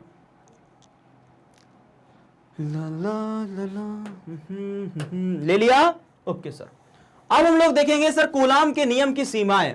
जैसे आपकी सीमाएं हैं, आप लिमिट के बाहर कोई काम नहीं कर सकते हैं, हाँ या ना? बिल्कुल सर, मैं भी नहीं कर पाऊंगा, ठीक है। मैं भी अपने घर में अभी बता के ही जाता हूं कि मैं यहां पर जा रहा हूं, ठीक है। मैं लिमिट के बाहर कोई काम नहीं करता हूं। ऐसे ही आप भी अपने घर में लिमिट के बाहर कोई काम नहीं कर सकते हो। जैसे आपकी लिमिट है, आपकी सीमाएं हैं, ऐसे ही कूलाम के नियम की भी सीमाएं हैं। सर क्या क्या कूलाम के नियम की सीमाएं हैं, आइए देखते हैं। सर कूलाम के नियम की सीमाएं, लिमिटेशंस ऑफ कूलाम्स लॉ, कहता है कि यह नियम बड़े बड़े आवेशों के लिए वैध नहीं होता है। कि मतलब अगर कोई दो बड़े बड़े आवेश रख दिए जाएं और कह दिया जाए कि इनके बीच का बल बताओ, तो कूलाम लॉ ऐसे करके हाथ खड़ा कर देंगे कि साहब हमसे नहीं हो पाएगा। तो ये बड़े बड़े आवेशों के लिए वैध नहीं है। किसके लिए वैध है? यह नियम सिर्फ छोटे छोटे आवेशों के लिए वैध है। अगर छोटे छोटे दो आवेश हैं तो उनके लिए बता देगा उनके बीच में बल कितना लग रहा है। जब दोनों आवेश गति में होंगे तब यह नियम वैध नहीं होगा। अगर दो आवेश हैं बहुत तेज से गति में हैं, भाग रहे हैं, तो ये कह देगा कूलाम नियम कि भैया हम नहीं बता पाएंगे, क्योंकि हम लोग किस में है, स्तर वैद्युतिकी में है, इलेक्ट्रोस्टैटिक में है। तो आवेश किस में होने चाहिए? आवेश रेस्ट पोजीशन में होने चाहिए, रुके हुए होने चाहिए। तो कह रहा है कि जब दोनों आवेश गति में होंगे तब यह नियम वैध नहीं होगा, वैलिड नहीं होगा। सर चौथा नियम क्या कहता है? जब दोनों आवेश स्थिर अवस्था में होंगे तब यह नियम वैध होगा। जब भी कभी दोनों आवेश रुके हुए होंगे तो आसानी से रुके हुए, अभी हम लोगों ने निकाले रुके हुए आवेश के बीच में फोर्स निकाला है, तो यह वैध होगा। सर पांचवा नियम क्या कह रहा है? पांचवा नियम कह रहा है कि यह नियम तब भी वैध होगा जब एक आवेश गति में हो तथा दूसरा आवेश स्थिर अवस्था हो। ये तब भी वैध होगा जब एक आवेश रुका हुआ हो और दूसरा आवेश उसके आसपास, या फिर दूसरा आवेश गति में होगा। गति में होगा कहीं ना कहीं उसके आसपास ही घूम रहा होगा, ठीक है। तो इस कंडीशन में भी ये कूलाम का नियम फोर्स बता देगा, क्योंकि एक तो रेस्ट में और दूसरा वाला उसके आसपास घूम रहा है, हाँ या ना? तो ये बता देगा। समझ में आया कि ये सारी क्या होती हैं? ये सारी होती हैं कूलाम के नियम की लिमिटेशन, सीमाएं होती हैं। अब इसके बाद एक सबसे बढ़िया नोट पॉइंट है, कूलाम के नियम से ही रिलेट है। क्या है कि वैद्युत बल तथा गुरुत्वाकर्षण बल में समानता व अंतर, ठीक है। आपने सुना होगा एक न्यूटन्स ने दिया था गुरुत्वाकर्षण का नियम दिया था और कूलाम ने दिया था इलेक्ट्रोस्टैटिक का नियम दिया था, हाँ या ना? बिल्कुल सर।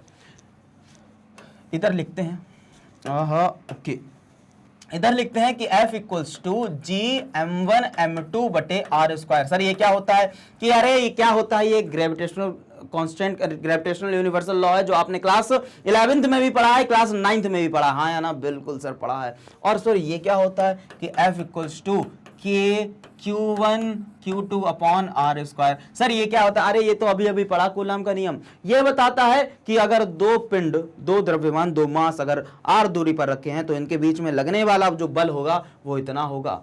ये बताते हैं कि अगर दो आवेश पास पास रखे हैं तो उनके बीच में लगने वाला बल इतना होगा। कहीं ना कहीं जरा गौर से देखो, क्या ये दोनों फॉर्मूले सेम नहीं लग रहे?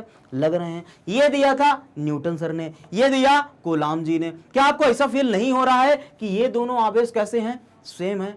किसने किसकी नकल करी? सर आप कहेंगे कि न्यूटन ने कूलाम की करी या फिर कूलाम ने न्यूटन की करी। एक्चुअल में ग्रेविटेशनल फार्मूला तो बहुत पहले आ गया था, 1600 की तरफ आ गया था, ये थोड़ी बाद में आया। तो कह सकते हैं कि शायद कूलाम ने नकल करी होगी। नकल नहीं करी है, उन्हीं पर बेस्ड उन्होंने थ्योरी दी है। आइए देखते हैं तो क्या क्या समानता है, क्या क्या अंतर है। व्युत्क्रम वर्ग नियम, कहीं ना कहीं ये भी इनवर्सली प्रोपोर्शनल नियम फॉलो करता है। यहां पर भी f is inversely proportional to r square है और यहां पर भी f जो है वो इनवर्सली प्रोपोर्शनल है r स्क्वायर के। बिल्कुल सर। यहां पर केंद्र से जुड़ने वाली रेखा के साथ कार्य करता है। हाँ, यहां पर भी अगर दो मास हैं वो सीधी रेखा में होने चाहिए और यहां पर भी जो दो आवेश हैं वो सीधे केंद्र से जुड़ने वाले होने चाहिए। यहां पर Fe अंतर क्या है? ये समानता होगी। अंतर क्या है? ये आकर्षी व प्रतिकर्षी बल दोनों होता है। जो Fe है इलेक्ट्रोस्टैटिक फोर्स है, वो आकर्षी व प्रतिकर्षी दोनों होता है। मतलब फोर्स ऑफ अट्रैक्शन भी लगता है और फोर्स ऑफ रिपल्सन भी लगता है। लेकिन ये जो Fg है ग्रेविटेशनल गुरुत्वाकर्षण बल है, ये सिर्फ और सिर्फ आकर्षी होता है। कैसा होता है? आकर्षी होता है। समझ में आया? दूसरा अंतर, यह माध्यम पर निर्भर करता है। ये जो हमारा Fe है, कूलाम का नियम है, ये माध्यम पे निर्भर करता है। अभी अभी मैंने बताया कि हवा में रखा है, वायु में रखा है तो कुछ और वैल्यू होगी, और यहीं पर ऐसे पानी में या फिर मिट्टी में, हाँ बालू में दबा दें इन्हीं दो आवेश को, तब उनके बीच में लगने वाला बल कोई दूसरा होगा। मतलब कहीं ना कहीं ये माध्यम पे निर्भर करता है। सर ये माध्यम पर निर्भर नहीं करता। ये जो गुरुत्वाकर्षण बल होता है ये माध्यम पर निर्भर नहीं करता। जो यहाँ पर मान लेते हैं ये दो पिंड हैं, ठीक है, इनके बीच में जो अभी फोर्स ऑफ अट्रैक्शन लग रहा है धरती पर, वही फोर्स ऑफ अट्रैक्शन कहाँ लगेगा? जाके आसमान में लगेगा, अंतरिक्ष में लगेगा। मतलब माध्यम पर निर्भर नहीं करता। कौन नहीं करता है? Gravitational law. हाँ या ना? बिल्कुल सर। आगे बढ़े? अरे सर बढ़िए आगे। तो बढ़ते हैं इसके आगे और बात कर लेते हैं। सर यहां पर ग्रेविटेशनल कांस्टेंट में g की वैल्यू होती है 6.6 इंटू 10 की पावर -11 न्यूटन मीटर स्क्वायर पर केजी स्क्वायर, और यहां पर जो k की वैल्यू होती है वो होती है 9 इंटू 10 की पावर 9 न्यूटन मीटर स्क्वायर पर केजी स्क्वायर। बिल्कुल सर, समझ में आया? बिल्कुल सर समझ में आया। अब एक नोट पॉइंट है जो आपको एमसीक्यू में देखने को मिल जाएगा, इससे रिलेटेड न्यूमेरिकल्स, और आपको न्यूमेरिकल्स में भी देखने को मिल जाएगा। क्या है सर? कह रहा है कि कूलाम के नियम के अनुसार F is inversely proportional to r square होता है, जिसको इनवर्स स्क्वायर लॉ बोलते हैं, व्युत्क्रम वर्ग नियम बोलते हैं। केस 1 कह रहा है कि अगर इस r को आधा कर दिया जाए तो फोर्स कितना लगेगा। हाँ, अभी आप नीचे आंसर को नहीं देखना नहीं कोई भी, ठीक है। अभी हम लोग इधर सॉल्व करते हैं। सर कह रहा है कि अगर दो आवेश हैं, यहां पर एक आवेश है, एक Q1 आवेश है, सही से बनाओ, ठीक है, एक यहां पर आवेश है प्लस Q1 और यहां पर एक आवेश है प्लस Q2। इन दोनों के बीच में लगने वाला बल, मान लेते हैं यार दूरी पर रखा है, तो इन दोनों के बीच में लगने वाला जो बल होगा वो मुझे पता है कूलाम के नियम के 1/4 pi epsilon naught Q1 Q2 बटे r स्क्वायर होगा। बिल्कुल सर। वो कह रहा है, केस पहला कह रहा है कि अगर इस दूरी को आधा कर दिया जाए, कैसा कर दिया जाए? आधा कर दिया जाए, r/2 कर दिया जाए। कितना कर दिया जाए? r/2। तब बल कितना लगेगा? चलो जरा चेक करते हैं। तो F इक्वल्स टू, इसकी जगह k लिख लें। बिल्कुल sir, k Q1 Q2 upon r की जगह रख दो r/2 का स्क्वायर। जब इसको सॉल्व करेंगे तो F equals to k Q1 Q2 upon r square बटे 2 का स्क्वायर करेंगे 4, ये 4 ऊपर चला जाएगा। बिल्कुल सर। तो F equals to 4k Q1 Q2 upon r square. मतलब अगर हम लोग दूरी को आधा कर देंगे तो जो ये वाली पूरी वैल्यू कैसे, कौन सी आ गई? यही वाली आ गई ना, देखो ऊपर वाली। कहीं ना कहीं इसको f डैश नाम दे दो। क्या दे दो? f dash. तो कहीं ना कहीं ये जो f डैश होगा वो 4 गुना हो जाएगा पहले वाले फोर्स के। तो वही लिखा है, कैसा हो जाएगा? 4 टाइम्स हो जाएगा। अगर हम लोग दो आवेश के बीच की दूरी को आधा कर देते हैं, जो फोर्स लगेगा उसके बीच में वो 4 गुना लगेगा। कैसा लगेगा? 4 गुना। अब केस दूसरा कह रहा है कि अगर हम लोग दूरी को दुगना कर दें, कैसा कर दें? दुगना कर दें। जरा इसको देख लो, देख लिया, निहार लिया। तो निहारना नहीं है, लिखना भी है। कॉपी पे लिख लिया? बिल्कुल सर, कॉपी पे लिख लिया। तो इसको इरेज करते हैं। ओके। अब कह रहा है कि अगर इस दूरी को हम लोग कैसा कर दें? इस दूरी को सर दुगना कर दें। पहले r थी, पहले R थी, तब हमारे जो बीच में फोर्स लग रहा था वो कितना लग रहा था, K Q1 Q2 बटे R स्क्वायर। अब कह रहा है कि अब इस दूरी को 2R कर दो, दुगना कर दो। पहले इतनी दूरी पे रखा था, अब कह रहा है कि इतनी दूरी पे रख दो साहब, 2R कर दो। सर 2R कर देंगे तो क्या होगा, देख लेते हैं। नया force F dash equals to K dot Q1 Q2। Answer नहीं देखना है किसी को, यहां पर लिखा है, ठीक है। तो 2R R स्क्वायर की जगह 2R कर देते हैं सर, 2R का होल स्क्वायर। तो इसको F dash equals to K dot Q1 Q2 upon sir square करेंगे तो 4R स्क्वायर हो जाएगा। कहीं ना कहीं इसको बाहर निकाल लेते हैं, तो F dash equals to 1/4 dot K Q1 Q2 upon R square. ओहो सर ये तो पहले ही वाला फोर्स आ गया। हाँ, मतलब जो हमारा F होगा, F डैश होगा, वो 4 गुना कम हो जाएगा पहले वाले फोर्स से। अच्छा सर, अगर हम लोग दोनों आवेशों के बीच की दूरी को दुगना कर देते हैं तो जो नया फोर्स आएगा वो कैसा आएगा, 4 गुना कम आएगा, F/4 आएगा। समझ में आया? तो जल्दी से कॉपी पे उतार दो, नोट कर लो, या फिर स्क्रीनशॉट ले लीजिए, जल्दी से ले लिया स्क्रीनशॉट। ओके सर, बढ़ते हैं आगे। मजा आ रहा है ना वन शॉट में? एक एक कॉन्सेप्ट क्लियर करवा देंगे। फिजिक्स से प्यार तो कंफर्म है, हो रहा है ना प्यार? अगर प्यार हो रहा है तो जल्दी से लिखना कि यस सर फिजिक्स को मुझे प्यार हो गया। अगर होने लगा है, अभी पूरा कंप्लीट नहीं होगा, अभी तो पहला चैप्टर है, धीरे धीरे होने लगेगा। जब होने लगेगा ना तो आप खुद ही बोलेंगे कि कमेंट में अरे सर फिजिक्स से प्यार हो गया। तो आइए, हाँ करना है तो फिजिक्स से प्यार करिए, ये धोखा भी नहीं देती आपको, ठीक है, आपके हमेशा साथ रहेगी अभी से बुढ़ापे तक, ठीक है। तो किससे प्यार करना है? आज से फिजिक्स से प्यार करना है। आइए सर, बहुल आवेशों के बीच बल, force between multiple charges. Sir force between multiple charges का मतलब क्या है? आवेश का अध्यारोपण का सिद्धांत, मतलब सुपरपोजिशन ऑफ चार्जेस। सर आवेश का अध्यारोपण का सिद्धांत क्या कहलाता है? आइए सबसे पहले पढ़ते हैं आवेशों के बीच बल। देखो, मान लेते हैं कि बहुत सारे आवेश है। अभी तक हम लोगों ने देखा 2 आवेश थे, कितना था, एक Q1 था, एक Q3 था। अब मान लेते हैं बहुत सारे आवेश हैं। कैसे बहुत सारे आवेश है? सर बहुत सारे आवेश कैसे? मान लेते हैं यहां पर Q1 है, यहां पर Q2 है, ये Q3 है और ये Q4 है, हाँ या ना? अब आपसे कहा गया कि Q1 पर कितना बल लगेगा, तो इस Q1 पर Q2 भी लगाएगा, Q3 भी लगाएगा और Q4 भी लगाएगा, हाँ या ना? तो अब इस Q पर नेट बल निकालना है। क्या निकालना है कि कुल बल कितना लग रहा होगा। तो हम क्या करेंगे, तीनों को ऐड कर देंगे। समझ में आया? बिल्कुल सर, देखते हैं। मान लेते हैं यहां पर Q1 है, यहां पर Q2 है, यहां पर Q3 है, ये भी प्लस का, और यहां पर Q4 है। तो क्या होगा कि बताओ कि इस Q1 पर कितना बल लग रहा होगा। तो इस Q1 पर ये Q2 भी बल लगाएगा, ये Q4 भी बल लगाएगा और Q3 भी बल लगाएगा। तो हम लोग क्या करेंगे, सभी बल का क्या कर देंगे, ऐड कर देंगे। क्या कर देंगे, ऐड। और ये कौन सा एडिशन लेंगे, ये हम लोग वेक्टर फॉर्म लेंगे, सदिश राशि वाला, क्योंकि एक ये इस डायरेक्शन में लगा रहा है, जैसे मैं ऐसे करके खड़ा हूं, ठीक है, बहुत भीड़ में खड़ा हूं तो मुझ पर धक्का लगेगा ना, बल लगेगा। कोई मुझे ऐसे करके पीछे से धक्का मारेगा, मैं आगे बढ़ जाऊंगा। कोई मुझे इधर से लेफ्ट से धक्का मारेगा, मैं इधर हो जाऊंगा। कोई इधर से मारेगा, मैं इधर हो जाऊंगा। तो कहीं ना कहीं मेरे ऊपर कितना बल लग रहा है, इन सभी का क्या करूंगा, मैं सदिश योग करूंगा। क्या करूंगा, सदिश योग करूंगा। इसी को बोलते हैं आवेश का अध्यारोपण का सिद्धांत, हाँ या ना? बिल्कुल सर। बहुत से बिंदु आवेशों के कारण एक आवेशित कण पर लगने वाला बल पृथक पृथक मतलब अलग अलग बिंदु आवेशों के कारण बलों के परिणामी के बराबर होता है। जैसे मान लेते हैं Q1 Q2 Q3 dash dash dash Qn तक हमारे बहुत सारे आवेश हैं, तो इन पे लगने वाला F नेट ऑन Q1 क्या होगा, क्या बोलोगे? अब जैसे यहां पर देख लो, पहले देख लो ऐसे करके, Q1 Q2 Q3, हाँ बस इतने लो। अच्छा Q4 भी ले लो। ओहो सर, सभी प्लस हैं। कैसे हैं, सभी प्लस हैं। तो फोर्स ऑन 1 निकालो, फोर्स ऑन Q1, तो क्या बोलोगे, force on 1 due to 2 plus सदिश योग plus force on 1 due to 3, okay sir, plus force on 1 due to 4। समझ में आया? सदिश योग कर दिया। क्या कर दिया, सदिश। या ऐसे यहीं पे कर लो, फोर्स ऑन एन पे निकालना, force on N due to 1 plus force on N due to 2 force on N due to 3 dash dash dash force on N. अब एन से एक पहले वाला मतलब एक माइनस कर दो, तो force on N n-1 due to n-1। समझ में आया? इसी को बोलते हैं principle of superposition of charge, या फिर आवेशों का अध्यारोपण का सिद्धांत। समझ में आया? बिल्कुल सर, बढ़े आगे। या फिर ये भी कह सकते हैं कि अर्थात जब कोई आवेशों के बीच में स्थिर वैद्युतिकी अननोन क्रिया होती है तो दिए गए आवेश पर लगने वाला कुल स्तर वैद्युतिक बल अन्य पृथक पृथक आवेशों के द्वारा उन आवेश पर लगाए गए बलों के सदिश योग के तुल्य होता है। जैसा अभी मैंने बताया, फोर्स ऑन 1 क्या होगा, force on 1 due to 2 plus force on 1 due to 3 plus force on 1 due to 4 dash dash dash force on n।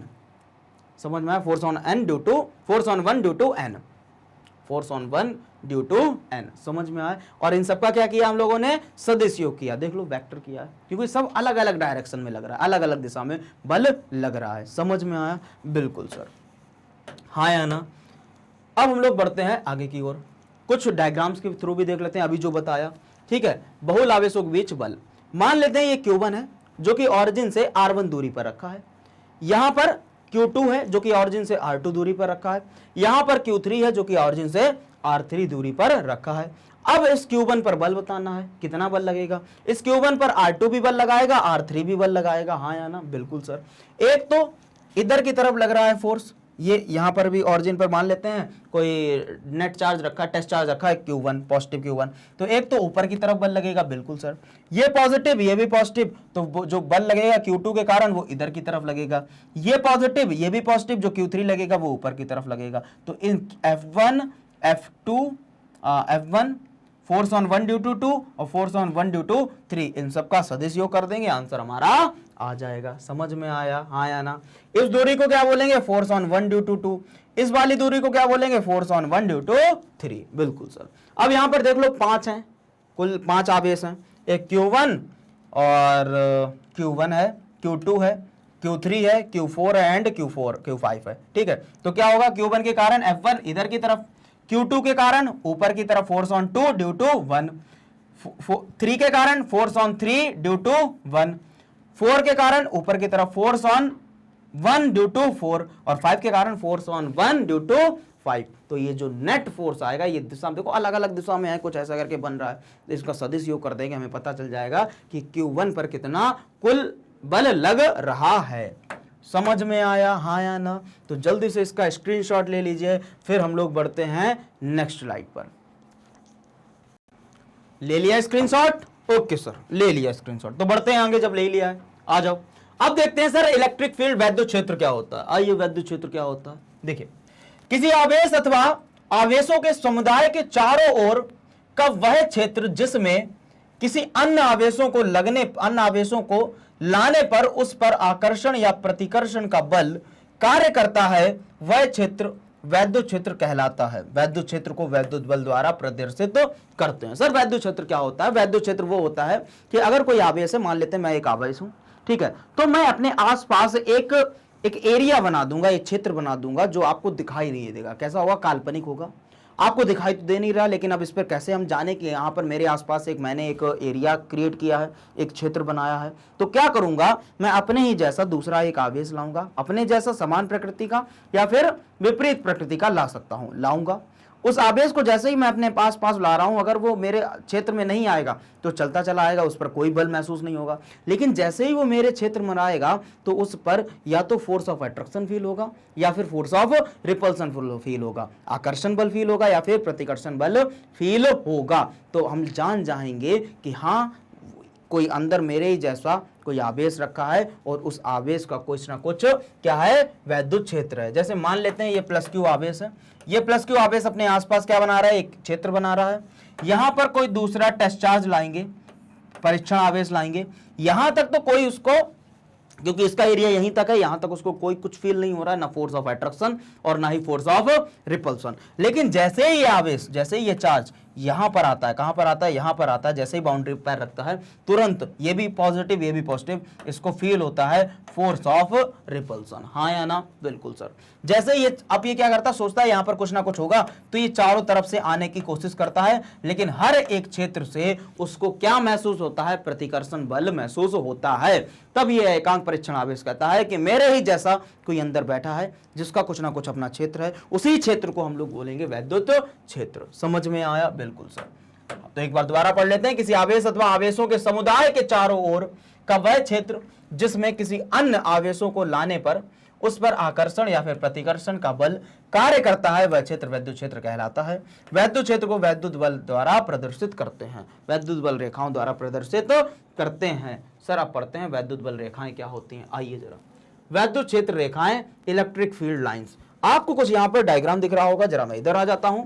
ये पॉजिटिव आवेश है, ये निगेटिव आवेश है, और आपको ये लाइनें अगर बड़ा ध्यान से देखें तो आपको महसूस होंगी कि ये जो लाइनें हैं वो पॉजिटिव से स्टार्ट हो रही हैं और नेगेटिव पर खत्म हो रही हैं, पॉजिटिव से स्टार्ट हो रही है, नेगेटिव पर खत्म हो रही है। इधर कहीं पॉजिटिव से दूर जाती हुई दिखाई दे रही हैं और इधर नेगेटिव के पास आती हुई दिखाई दे रही हैं। यानी इन रेखाओं के जो ये काल्पनिक क्षेत्र बना है, इस काल्पनिक क्षेत्र को हम लोग इन रेखाओं के द्वारा प्रदर्शित करते हैं। इन रेखाओं को बोलते हैं वैद्युत बल रेखाएं। क्या बोलते हैं? वैद्युत बल रेखाएं या फिर वैद्युत क्षेत्र रेखाएं। ठीक है, तो क्या होता है कि वैद्युत क्षेत्र रेखाएं जो होती हैं वो पॉजिटिव चार्ज से स्टार्ट होती हैं और नेगेटिव चार्ज की तरफ खत्म हो जाती हैं। पॉजिटिव से स्टार्ट होंगी और नेगेटिव पर खत्म हो जाएंगी, पॉजिटिव से स्टार्ट होंगी, नेगेटिव पर खत्म हो जाएंगी। ऐसे ही इधर कहीं पॉजिटिव से स्टार्ट होंगी, इधर कहीं नेगेटिव होगा, तो इधर से दूर की तरफ जा रही होंगी। हाँ या ना? बिल्कुल सर, दूर की तरफ जा रही होंगी। इधर कहीं क्या होगा, ये नेगेटिव है तो कहीं से ये आ रही होंगी पॉजिटिव से। बिल्कुल सर, आ रही होंगी। ऐसे करके इन्हीं रेखाओं को हम लोग बोलते हैं वैद्युत बल रेखाएं, इलेक्ट्रिक वैद्युत क्षेत्र रेखाएं या फिर इलेक्ट्रिक फील्ड लाइंस। समझ में आया? बिल्कुल सर। ठीक, ये सारी रेखाएं कैसी होती हैं, अब इनके हम लोग प्रॉपर्टीज भी पढ़ेंगे। क्या पढ़ेंगे? प्रॉपर्टीज भी पढ़ेंगे। तो जल्दी से इसका स्क्रीनशॉट ले लीजिए। ले लिया? ओके सर, बढ़ते हैं आगे।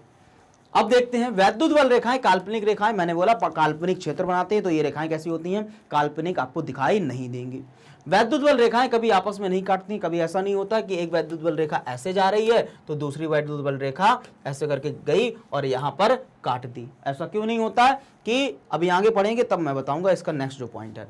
वैद्युत बल रेखा कभी बंद पास नहीं बनाती हैं। बंद पास सर कैसा? एक कंप्लीट चक्कर नहीं काटती हैं। क्या करती हैं वो? पॉजिटिव से स्टार्ट होती हैं, नेगेटिव पर खत्म, फिर दोबारा पॉजिटिव से स्टार्ट होती हैं, नेगेटिव पर खत्म। क्या कभी ऐसा होता है? क्या कभी ऐसा होता है कि पॉजिटिव से स्टार्ट हो रहे हैं, नेगेटिव पर खत्म, फिर नेगेटिव से स्टार्ट हुई, पॉजिटिव पे खत्म? क्या कभी गोल चक्कर बनाती हैं? नहीं। तो इसीलिए क्या कहते हैं कि वैद्युत बल रेखाएं कभी भी बंद लूप नहीं बनाती हैं। फोर्थ पॉइंट, आवेश पर उत्पन्न होने वाली या समाप्त होने वाली रेखाएं आवेश के परिमाण के समानुपाती होती हैं। क्या मतलब है कि सर आवेश पर उत्पन्न होने वाली या समाप्त होने वाली रेखाएं आवेश के परिमाण के समानुपाती होती हैं। अगर आवेश, कोई आवेश है वो ज्यादा पावरफुल है, मतलब मान लेते हैं एक आवेश है 5 कूलाम का और एक आवेश है 1 कूलाम का।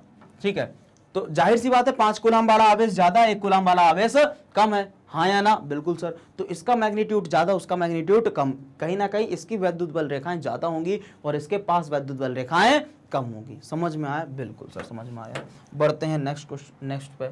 5वां पॉइंट, किसी क्षेत्रफल के लंबवत इकाई क्षेत्रफल में पारित होने वाली बल रेखाएं उस पर वैद्युत क्षेत्र की तीव्रता का परिमाण प्रदर्शित करती हैं। सघन रेखाएं प्रबल क्षेत्र प्रदर्शित करती हैं, जबकि विरल रेखाएं दुर्बल क्षेत्र प्रदर्शित करती हैं। हाँ, तो क्या है कि अगर इलेक्ट्रिक फील्ड लाइंस कैसी हैं बेटा?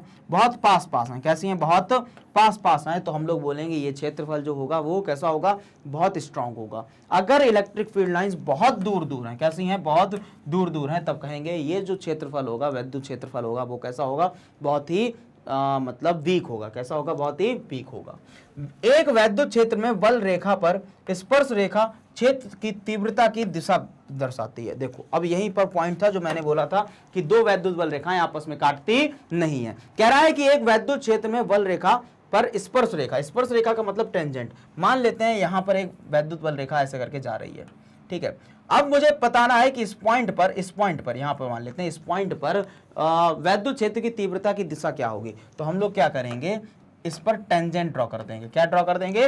टेंजेंट का मतलब होता है स्पर्श रेखा जो किसी भी सर्किल को छूती हुई जाती है उसी को टेंजेंट कहते हैं। जिस डायरेक्शन में टेंजेंट होगा, जिस डायरेक्शन में टेंजेंट लाइन की डायरेक्शन होगी, वही डायरेक्शन हमारी वैद्युत क्षेत्र की तीव्रता की दिशा होगी। समझ में आया? ठीक है, तो कोई भी अगर हमें पता चले, जैसे ऐसे करके एक ये वैद्युत क्षेत्र रेखा ऐसे करके जा रही है, एक ऐसे करके जा रही है। ठीक है, इस पॉइंट पर क्या होगी? तो डाल दो टेंजेंट जरा। इस डायरेक्शन में होगी वैद्युत क्षेत्र की तीव्रता, इस पॉइंट पर क्या होगी, टेंजेंट डाल दो जरा, इस डायरेक्शन होगी। समझ में आया? ठीक है, तो स्पर्श रेखा क्या बताती है, क्षेत्र की तीव्रता की दिशा दर्शाती है। अब जो एक पॉइंट था कि कभी भी दो वैद्युत बल रेखाएं आपस में नहीं काटती, जरा यहां पर देख लेते हैं। मान लेते हैं काट रही हैं, हम लोग मान लेते हैं कि ये काट रही हैं, एक इधर जा रही है, एक इधर जा रही है। तो इस बीच वाले पॉइंट पर जरा ज्ञात करो कि वैद्युत क्षेत्र की तीव्रता की दिशा क्या होगी। तो हम लोग क्या करेंगे, टेंजेंट डालेंगे इधर की तरफ टेंजेंट आ रही है, और यहां से टेंजेंट डालेंगे तो कुछ ऊपर की तरफ आएगी। तो एक पॉइंट की दो दिशाएं हो सकती हैं क्या? नहीं, एक पॉइंट इधर भी जा रहा है और एक आवेश इधर भी जा रहा है, वही आवेश सेम जा सकता है कि नहीं? तो ये पॉसिबल नहीं है कि कभी भी दो वैद्युत बल रेखाएं आपस में नहीं काटती हैं। अगर वो काटेंगी तो एक बिंदु के, एक पॉइंट की दो डायरेक्शन हो जाएंगी, जो कि इम्पॉसिबल है। ओके सर, समझ में आया? बिल्कुल सर, समझ में आया। बढ़ते हैं नेक्स्ट स्लाइड पर। अब आता है सर, अभी तक हम लोगों ने देखा वैद्युत क्षेत्र की तीव्रता, इंटेंसिटी ऑफ इलेक्ट्रिक फील्ड। अभी तक हम लोगों ने क्या पढ़ा, वैद्युत क्षेत्र पढ़ा। अब देखते हैं वैद्युत क्षेत्र की तीव्रता क्या होती। तीव्रता का मतलब पावर, हाँ, तुम्हारी तीव्रता कितना है, इंटेंसिटी, तुम्हारी इंटेंसिटी कितनी है। तो अब हम लोग देखेंगे वैद्युत क्षेत्र की तीव्रता, मतलब वो जो वैद्युत क्षेत्र है उसकी इंटेंसिटी कितनी है। आइए सर, किसी वैद्युत क्षेत्र में एकांक परीक्षण आवेश को लाने पर, एकांक परीक्षण आवेश पर लगने वाले वैद्युत बल को वैद्युत क्षेत्र की तीव्रता कहते हैं। मान लेते हैं यहां पर कोई हमारा एक आवेश रखा है प्लस क्यू। क्या रखा है सर? प्लस क्यू आवेश रखा है। ये प्लस क्यू आवेश अपने आसपास क्या बना रहा है, एक वैद्युत क्षेत्र बना रहा है, जिसको मैंने ऐसे डैश डैश करके लिखा दिया। बिल्कुल सर, यहां पर कोई एकांक परीक्षण आवेश है क्यू नॉट। क्या है? एकांक परीक्षण आवेश है क्यू नॉट। और जो एकांक परीक्षण आवेश होता है वो ज्यादातर पॉजिटिव होता है। हम पॉजिटिव लोग हैं भैया, नेगेटिव बात नहीं करते हैं, तो हम पॉजिटिव ले रहे हैं। ठीक है, एकांक परीक्षण आवेश होता है वो पॉजिटिव है। ठीक है, इस पॉजिटिव आवेश को मैं ऐसे करके आगे की तरफ ला रहा हूं। यहां तक ये इतना, इसका सिर्फ इतना ही एरिया है। यहां तक इसे इस आवेश पर, इस एकांक परीक्षण आवेश पर कोई भी फोर्स फील नहीं होगा, कोई भी बल महसूस नहीं होगा, ना ही फोर्स ऑफ अट्रैक्शन, ना ही फोर्स ऑफ रिपल्सन, जब तक वो यहां पर है। लेकिन जैसे ही वो यहां पर उसने पैर रखा, हाँ, तो उसे क्या फील होगा, फोर्स ऑफ रिपल्सन, क्योंकि वो भी पॉजिटिव, ये भी पॉजिटिव, प्रतिकर्षण बल महसूस होगा। तो क्या करेगा, ये वाला जो क्यू है वो इसको इधर की तरफ धक्का मारेगा, हाँ या ना? अगर इसके पास ज्यादा मैग्नीट्यूड होगा, ज्यादा मतलब ये मान लेते हैं 5 कूलाम का हुआ तो ज्यादा तेजी से धक्का मारेगा। अगर 1 कूलाम का हुआ तो धक्का तो मारेगा लेकिन कम तेजी से मारेगा, हाँ या ना? तो किस पर डिपेंड कर रहा है, मतलब किस आवेश पर डिपेंड, तीव्रता किसकी है, तीव्रता अंदर वाले आवेश की है। तो क्या बोलोगे, इसको ई से प्रदर्शित करते हैं। किससे करते हैं? ई से प्रदर्शित करते हैं। बल लग रहा है, क्या लग रहा है, बल लग रहा है। किस पर बल लग रहा है, बल लग रहा है साहब, किस पर लग रहा है, एकांक परीक्षण आवेश पर लग रहा है। तो यही क्या कहलाएगी, अंदर वाले आवेश की वैद्युत क्षेत्र की तीव्रता कहलाएगी। E equals to F upon Q naught. तो what is E equals to F upon Q naught? इसका मात्रक क्या होता है सर? फोर्स का क्या होता है, न्यूटन। सर कूलाम का, चार्ज का क्या होता है, कूलाम। तो 4 न्यूटन पर कूलाम इसका मात्रक हो गया। तो इट्स मात्रक इज न्यूटन पर कूलाम। ये कैसी राशि है, सदिश है। क्यों? क्योंकि हम फोर्स लगा रहे हैं, इस डायरेक्शन फोर्स लगा रहे हैं। अगर इधर से आ रहा है तो हम इस डायरेक्शन फोर्स लगा रहे हैं, इधर से आ रहा है तो इस डायरेक्शन लगा रहे हैं। तो ये कैसी राशि है सर, सदिश राशि है। ठीक है, तो ये वेक्टर क्वांटिटी है। क्या डायमेंशन निकाल सकते हो? अरे सर बहुत आसान है, आइए डायमेंशन निकालते हैं। तो क्या हो जाएगा, E equals to F upon Q naught. तो एफ की क्या होती है, mlt की पावर -2, और q की होती है at। तो ये ऊपर चला जाएगा, तो mlt-3 ऊपर जाएगा, t-3 a-1। समझ में आया? बिल्कुल सर, समझ में आया। ये क्या थी, किसकी डायमेंशन थी, विमीय सूत्र था, वो था विमीय सूत्र इंटेंसिटी ऑफ इलेक्ट्रिक फील्ड की, वैद्युत क्षेत्र की तीव्रता की। समझ में आया सर? बिल्कुल समझ में आया। बढ़ते हैं आगे की तरफ। बिंदु आवेश के कारण वैद्युत क्षेत्र की तीव्रता, electric field intensity due to a point charge. अब स्टार्ट हो गए डेरिवेशन, अभी तक थ्योरी, अब क्या स्टार्ट हो गए, डेरिवेशन। डेरिवेशन से घबराना नहीं, क्योंकि मैं हूं यहां पर और मैं कराता हूं फिजिक्स से प्यार। तो डेरिवेशन से घबराना नहीं है, सिर्फ और सिर्फ मेरे साथ चलना है और समझना है कि मैं क्या क्या बता रहा हूं, हाँ या ना? बिल्कुल सर। सर अब पढ़ते हैं कि अभी तक हम लोगों ने निकाला, एक ई की वैल्यू निकाली, E equals to F upon Q naught. अभी तक हम लोगों ने निकाला कि अच्छा इतनी होती है वैद्युत क्षेत्र की तीव्रता। अब हम लोग देखेंगे किसी बिंदु आवेश के कारण एक्चुअल में वैद्युत क्षेत्र की तीव्रता कितनी होती है, मतलब हम लोग अब डेरिवेशन के थ्रू निकालेंगे एक फिक्स्ड वैल्यू। चलिए देखते हैं। ठीक है, माना कि कोई बिंदु आवेश प्लस क्यू किसी परावैद्युत माध्यम में स्थित है, जिसका परावैद्युतांक k है, इससे r दूरी पर कोई बिंदु P है जहां प्लस क्यू नॉट परीक्षण आवेश रखा हुआ है। चलो इसको करने से पहले हम लोग क्या करते हैं, इधर साइड पहले इसका बनाते हैं, डायग्राम बनाते हैं। ओके सर, बनाते हैं डायग्राम। मान लेते हैं यहां पर कि एक सोर्स चार्ज है O, क्या है O पर एक आवेश रखा है, एक बिंदु आवेश है +Q, ठीक है। इससे ये अपने आसपास क्या बनाएगा, ये अपने आसपास एक विद्युत क्षेत्र बनाएगा। तो इससे r दूरी पर यहां पर एक P बिंदु है और O से लेकर P तक की दूरी जब भी मैं पूछूं कितनी होती तो अब बताना r, कितनी होती है r। तो r दूरी पर एक P बिंदु है जो r दूरी पर रखा है, ठीक। अब इस P बिंदु पर यहां पर मान लेते हैं यहां पर एक टेस्ट चार्ज है Q0। ये Q0 को हम लोग ला रहे हैं। जैसे ही इस Q0 को लाए, इस P बिंदु पर लाए, कहां पर लाए, इस Q0 को इस P बिंदु पर लाए, तो इस P बिंदु पर इस Q0 के द्वारा क्या फील होगा, फोर्स ऑफ रिपल्सन, क्योंकि ये भी पॉजिटिव ये भी पॉजिटिव। ये क्या करेगा, उधर की तरफ धक्का मारेगा, हाँ या ना, बिल्कुल सर। उधर की तरफ जब धक्का मारेगा तो क्या लगेगा, कौन सा बल लगेगा, प्रतिकर्षण बल लगेगा। किसके अकॉर्डिंग, कूलाम के नियम के अकॉर्डिंग। लेकिन हम लोगों ने अभी तीव्रता भी पढ़ी थी, E = F/Q, तो वही प्रतिकर्षण बल की वैल्यू हम लोग इस फॉर्मूले में रख देंगे, हमारा आंसर आ जाएगा। तो देखते हैं, तो पहले पढ़ते हैं कि माना कि कोई बिंदु आवेश +Q किसी परावैद्युत माध्यम में स्थित है जिसका परावैद्युतांक K है। इससे r दूरी पर कोई बिंदु P है जहां +Q0 परीक्षण आवेश रखा हुआ है, ठीक है। +Q0 परीक्षण आवेश रखा हुआ है और ये सब चीज कहाँ रखी है, किसी एक माध्यम में रखी है, ठीक है। तो हम लोग क्या कहेंगे, कूलाम के नियम के अनुसार क्या बोलेंगे, कूलाम के नियम के अनुसार इस पे क्या लगेगा, बल लगेगा, बिल्कुल sir. F = 1/4πε0 K Q1 Q2। अब Q1 Q2 की जगह सर क्या है, सर Q1 Q2 की जगह क्या है, एक Q है तो दूसरा Q0 है, तो Q0 बीच की दूरी r²। यहां तक समझ में आया, बिल्कुल सर। अब वैद्युत क्षेत्र की तीव्रता क्या होती है, सर E = F/Q0 होती है, बिल्कुल सर। क्या मैं इस F की वैल्यू यहां पर रख सकता हूं, बिल्कुल रख सकता हूं। तो E =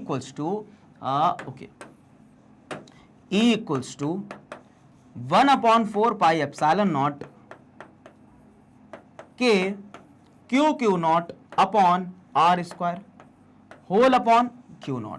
तो Q0 से Q0 कट गया तो बचा क्या, E = 1/4πε0 Q0। सर Q0 कहां, सिर्फ Q0 से Q0 पर कट गया, बचा क्या, सिर्फ और सिर्फ Q0।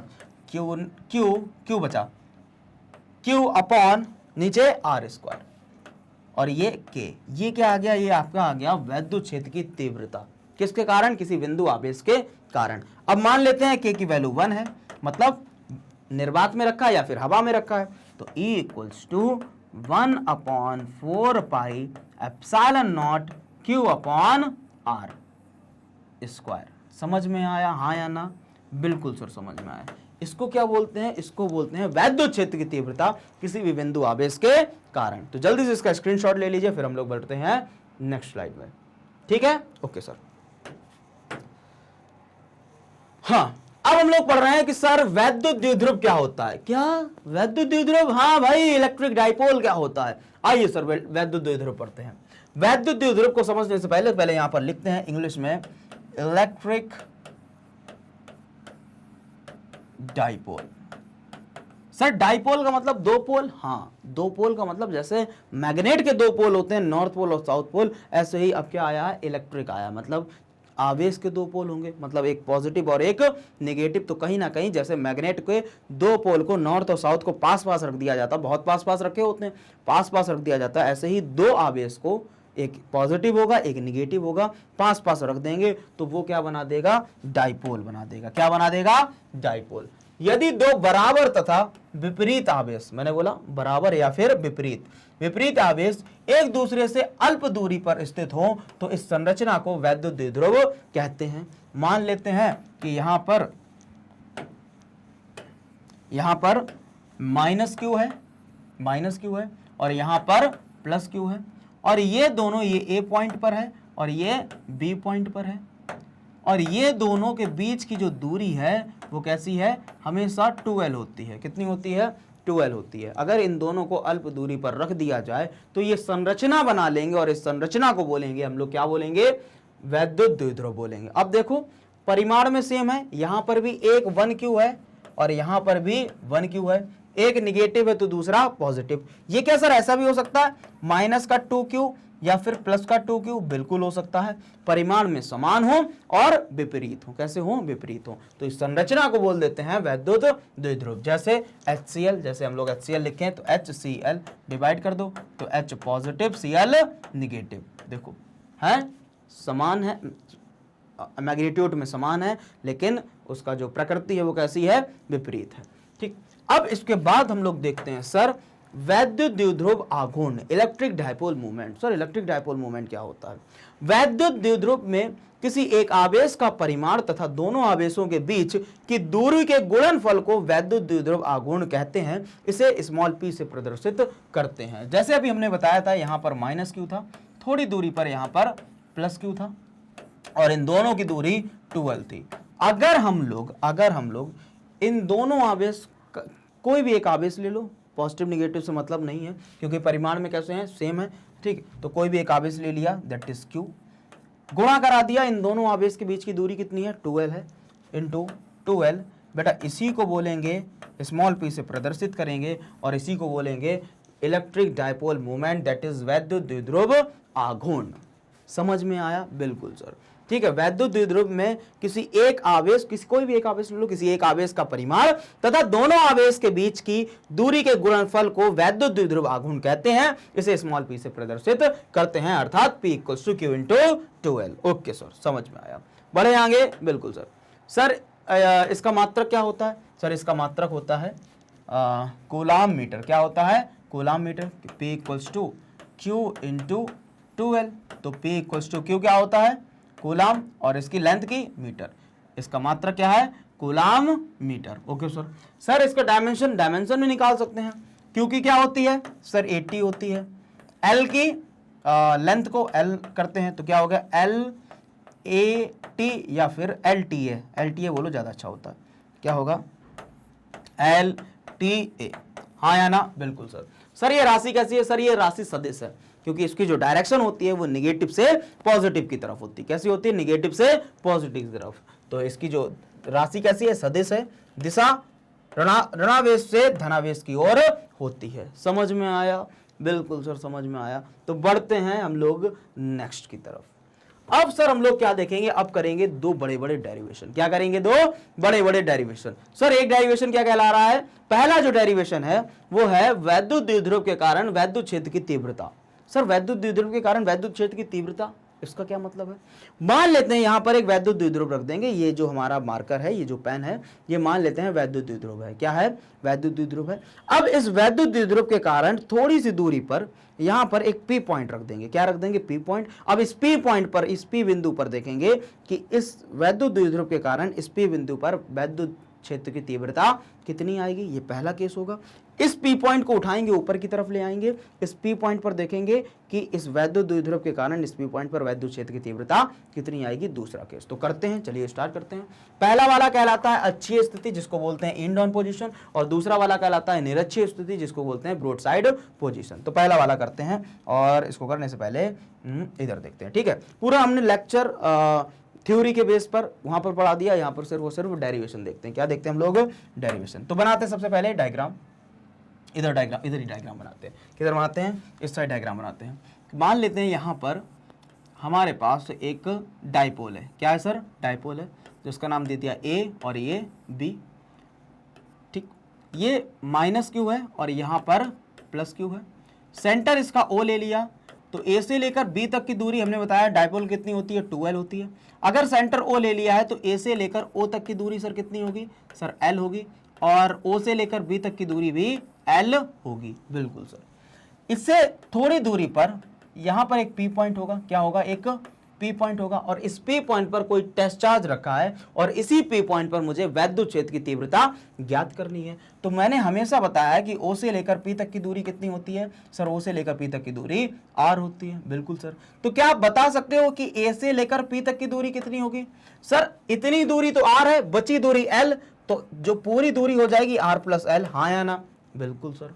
सर क्या आप बता सकते हो कि B से लेकर P तक की दूरी कितनी होगी, सर इतनी दूरी तो O से लेकर P तक की दूरी तो R है, लेकिन इस इस दूरी में से L दूरी घट गई है, तभी तो BP आई, तो कहीं ना कहीं B से लेकर P तक की दूरी कितनी हो जाएगी, R माइनस L हो जाएगी। ये चीज समझ में आया, डायग्राम समझ में आया। एक वैद्युत द्विध्रुव है जो कि P बिंदु से O बिंदु से P बिंदु तक की दूरी R है, ठीक है। इस P बिंदु पर मुझे वैद्युत क्षेत्र की तीव्रता ज्ञात करनी है, हाँ या ना। और इस P बिंदु पर कोई भी एकांक परीक्षण आवेश रखा है, मान लेते हैं टेस्ट चार्ज Q0 रखा है। तो अब हम लोग क्या करेंगे, दो इंटेंसिटी आएंगी, दो E की वैल्यू आएंगी, एक प्लस Q के कारण और एक माइनस Q के कारण। जो पास वाला होता है उसको E1 लेते हैं और जो दूर है उसको E2 लेते हैं, करने में आसानी रहेगी। तो ये Q है, हाँ, इसके अगर पास देखें, यहाँ वाले देखें प्लस Q के कारण, तो ये भी पॉजिटिव पॉजिटिव रिपेल करेगा। E1 किधर की तरफ लगेगा सर, इधर की तरफ लगेगा, हाँ या ना, बिल्कुल। ये पॉजिटिव और जरा ए पॉइंट को देखना, ये नेगेटिव है, तो पॉजिटिव नेगेटिव अट्रैक्ट करेंगे, तो जो E2 लगेगा वो किस डायरेक्शन में लगेगा सर, E2 इस डायरेक्शन में लगेगा। देख रहे हो E1 एंड E2 कैसे हैं, अपोजिट डायरेक्शन में। एक मुझे इधर की तरफ खींच रहा है, एक मुझे इधर की तरफ खींच रहा है। तो ये मान लेते हैं 10 न्यूटन से इधर की तरफ खींच रहा है और 5 न्यूटन से इधर की तरफ खींच रहा है। मैं किसकी तरफ जाऊंगा, हाँ, मेरे ऊपर नेट फोर्स कितना लगेगा, 10 में से 5 घटा दो, 5 न्यूटन का लगेगा। और किधर की तरफ जाऊंगा, इधर की तरफ जाऊंगा। ऐसे ही सेम यहाँ पर E1 इस डायरेक्शन में है, E2 इस डायरेक्शन में है। पता नहीं कौन कितना मैग्नीट्यूड है, इसका मतलब किसकी क्वांटिटी ज़्यादा है, E1 की या E2 की। तो हम लोग क्या करेंगे, E1 में से E2 को माइनस कर देंगे। क्या कर देंगे, E1 में से E2 को माइनस कर देंगे और रिजल्टेंट E निकाल लेंगे। सबसे पहले हम लोग क्या करते हैं, E1 निकालते हैं। क्या निकालते हैं, E1 निकालते हैं। सर E1 का फॉर्मूला क्या होता है, हम लोग 1/4πε0 की जगह K ले लें, बिल्कुल सर ले सकते हैं। K Q/R², हाँ या ना, बिल्कुल सर, यही तो फॉर्मूला था, अभी निकाला। E1 equals to K Q/R की जगह क्या आ जाएगा हमारा, E1 निकालना है, मतलब BP का स्क्वायर, BP का स्क्वायर, और BP की जगह क्या आएगा हमारा, K Q/BP की जगह R माइनस L का whole square, R minus L का होल स्क्वायर। बिल्कुल सर, इतना समझ में आया, आया समझ में। इसके बाद हम लोग देख रहे हैं, इसको ऐसे करके कर देते हैं, ठीक है। इसके बाद हम लोग क्या देख रहे हैं, E2 निकालते हैं। क्या निकालते हैं, E2 निकालते हैं। E2 क्या होगा सर, K Q/R²। अब E2 के लिए कितना देख रहे हैं, P से लेकर A, मतलब AP का स्क्वायर, हाँ या ना, बिल्कुल, बहुत सिंपल है, बढ़ते चलो मेरे साथ। तो E2 equals to K Q/BP कितना है सर, B से लेकर P तक की दूरी तो सर R प्लस L है, तो यहां पर लिख सकते हैं R प्लस L का होल स्क्वायर। समझ में आया सर, E1 निकल आया, E2 निकल आया, मुझे क्या नहीं चाहिए, रिजल्टेंट चाहिए। तो हम लोग क्या बोले, E equals to E1 minus E2 कर देते हैं sir. E equals to E1 की वैल्यू क्या है, K Q/R माइनस L का होल स्क्वायर, देखो यही है क्या, बिल्कुल सर। E2 की value K Q/R plus L का होल स्क्वायर। इसको K को बाहर निकाल लो, Q को बाहर निकाल लो, तो E equals to K Q 1/R minus L का होल स्क्वायर, माइनस का साइन 1/R प्लस L का होल स्क्वायर। बिल्कुल सर, चलो यहां पर क्या कर देते हैं, ऐसे लाइन करते हैं और ये इधर, ठीक है, समझ में आ रहा है, इससे इधर आए हम लोग, बिल्कुल सर। अब हम लोग क्या करेंगे, यहां पर एलसीएम ले लेंगे, एलसीएम लेने के बाद A minus B, A plus B, और हम लोग अर्थमेटिक वाली इक्वेशंस लगाएंगे। तो E equals to sir K Q, और जब एलसीएम लेंगे तो सर नीचे एलसीएम क्या आ जाएगा, R माइनस L का होल स्क्वायर, और इधर एलसीएम आ जाएगा R प्लस L का होल स्क्वायर। बिल्कुल, इस वाले टर्म से ये वाला टर्म कट गया, तो ऊपर बचा R प्लस L का होल स्क्वायर, माइनस का साइन, इधर बचा R माइनस L का होल स्क्वायर। सही है, ब्रैकेट बंद। अब यहां पर अर्थमेटिक आइडेंटिटीज लगेंगी सर, कौन सी sir, identity A plus B का whole square, A minus B का होल स्क्वायर, दूसरी identity A minus B, A plus B, तो ये दोनों आइडेंटिटी यहां पर लगा दो, ठीक है, बिना सोचे समझे। तो सर इसको हटाते, ओहो ये क्या हो गया, ओके ठीक। तो E equals to K Q, खोल देते हैं identity, R square plus L square plus 2RL minus, अब ब्रैकेट खोलेंगे, जो साइन माइनस के हैं वो प्लस के हो जाएंगे, जो प्लस के हैं वो माइनस के हो जाएंगे। तो R square plus L square, ये माइनस का हो जाएगा, है ना, जो साइन बदलेंगे ना यहां पर ऐसा, R square minus L square plus 2RL, bracket बंद, और whole upon A minus B, A plus B क्या हो जाएगा, A square minus B square, लेकिन स्क्वायर चढ़ा है तो होल स्क्वायर हो जाएगा, R square minus L square की पावर 2। देखो कुछ कट रहा है सर, आर स्क्वायर से आर स्क्वायर कट रहा है सर, एल स्क्वायर से एल स्क्वायर कट रहा है, ऊपर क्या बचा 2RL plus 2RL that is 4RL। तो E equals to K Q dot 4RL whole upon R square minus L square का होल स्क्वायर। कोई दिक्कत परेशानी नहीं सर, कोई दिक्कत नहीं। अब एक बात बताना, हम लोग डाइपोल की मदद से ले रहे थे, किसकी मदद से ले रहे थे, डाइपोल की मदद से ले रहे थे। अगर हम लोग डाइपोल की मदद से ले रहे हैं तो डाइपोल का फॉर्मूला क्या है सर, जरा कोने में लिखना सर। डाइपोल का दूसरे वाले मार्कर से लिखते हैं सर। डाइपोल का जो फॉर्मूला था वो P इक्वल्स टू, अरे आया नहीं, हाँ P equals to Q into 2L था। तो कहीं ना कहीं मुझे ये वाला फॉर्मूला बनाना पड़ेगा। क्या बनाना पड़ेगा, P equals to Q into 2L। तो चलो जल्दी से बनाते हैं, ठीक है। तो जल्दी से इतना पहले स्क्रीनशॉट लीजिए, फिर हम लोग बढ़ते हैं आगे, ठीक है। इतना करिए जल्दी से, ले लिया स्क्रीनशॉट, ओके सर, बढ़ते हैं आगे। अब क्या करेंगे, तो कहीं ना कहीं इस P को भी लाना है मुझे इस फॉर्मूले के अंदर। सर कैसे लाएं, आइए, बड़ा सिंपल है। तो E इक्वल्स टू K, क्या मैं ऐसे लिख सकता हूं Q into 2L into 2R। मैंने 4 है, 2 Q को दे दिए, 2 R को दे दिए, upon R square minus L square का power whole square. Okay sir, इतना समझ में आया। तो Q इंटू 2L क्या बन गया, P बन गया। तो लिख दो यहां पर E equals to K P dot 2R whole upon R square minus L square की पावर 2। इतना समझ में आया, ठीक। बढ़ते हैं नेक्स्ट। सर इसके बाद हम लोग क्या करेंगे, इसके बाद क्या, E इक्वल्स टू K की जगह लिख दें 1/4 पाई एप्सिलॉन नॉट। बिल्कुल sir, 1/4 pi epsilon not. Q की जगह P आ गया, Q इंटू 2L की जगह P, और ये 2R whole upon R square minus L square की पावर 2। अब एक चीज देखना, इस R में से L माइनस हो रहा है। R हमारा बहुत बड़ा था, L हमारा बहुत छोटा था। तो बहुत ज्यादा में से अगर बहुत कम चीज माइनस हो जाए तो कोई फर्क नहीं पड़ने वाला। तो हम बोलेंगे कि R टू मच ग्रेटर है किससे, L से। तो L को हम लोग क्या कर देंगे, निगलेक्ट कर देंगे। क्या कर देंगे, निगलेक्ट कर देंगे, ठीक है। तो सर E इक्वल्स टू क्या आ गया, 1/4 pi epsilon naught P dot 2R upon R square L तो हट गया कि पावर 2। तो स्क्वायर इंटू स्क्वायर करेंगे, पावर 4 हो जाएगी। तो E equals to 1/4 pi epsilon naught P dot 2R whole upon R की पावर 4। सर एक आर से एक आर कैंसिल हो गया, बिल्कुल सर। तो बचा क्या, E equals to 1/4 pi epsilon naught 2P upon R cube. ये आ गया आपका अच्छी स्थिति पर किसी भी वैद्युत द्विध्रुव के कारण किसी एक P पॉइंट पर, P बिंदु पर वैद्युत क्षेत्र की तीव्रता। क्या फॉर्मूला आया, E equals to 1/4 pi epsilon naught 2P upon R cube. तो जल्दी से इसका भी स्क्रीनशॉट ले लीजिए यहां तक। हाँ, मैं साइड हो जाता हूं, ले लिया, ओके सर। और इसका भी स्क्रीनशॉट ले लीजिए, ठीक। अब बढ़ते हम लोग नेक्स्ट क्वेश्चन की तरफ। नेक्स्ट क्वेश्चन क्या है, नेक्स्ट डेरिवेशन की तरफ। इसको मैं कर देता हूं ऑल क्लियर, ओके। सर अगला क्या कह रहा है,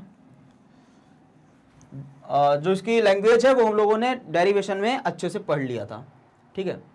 हाँ, ओके। निरक्षीय स्थिति, ब्रॉड साइड ऑन पोजीशन।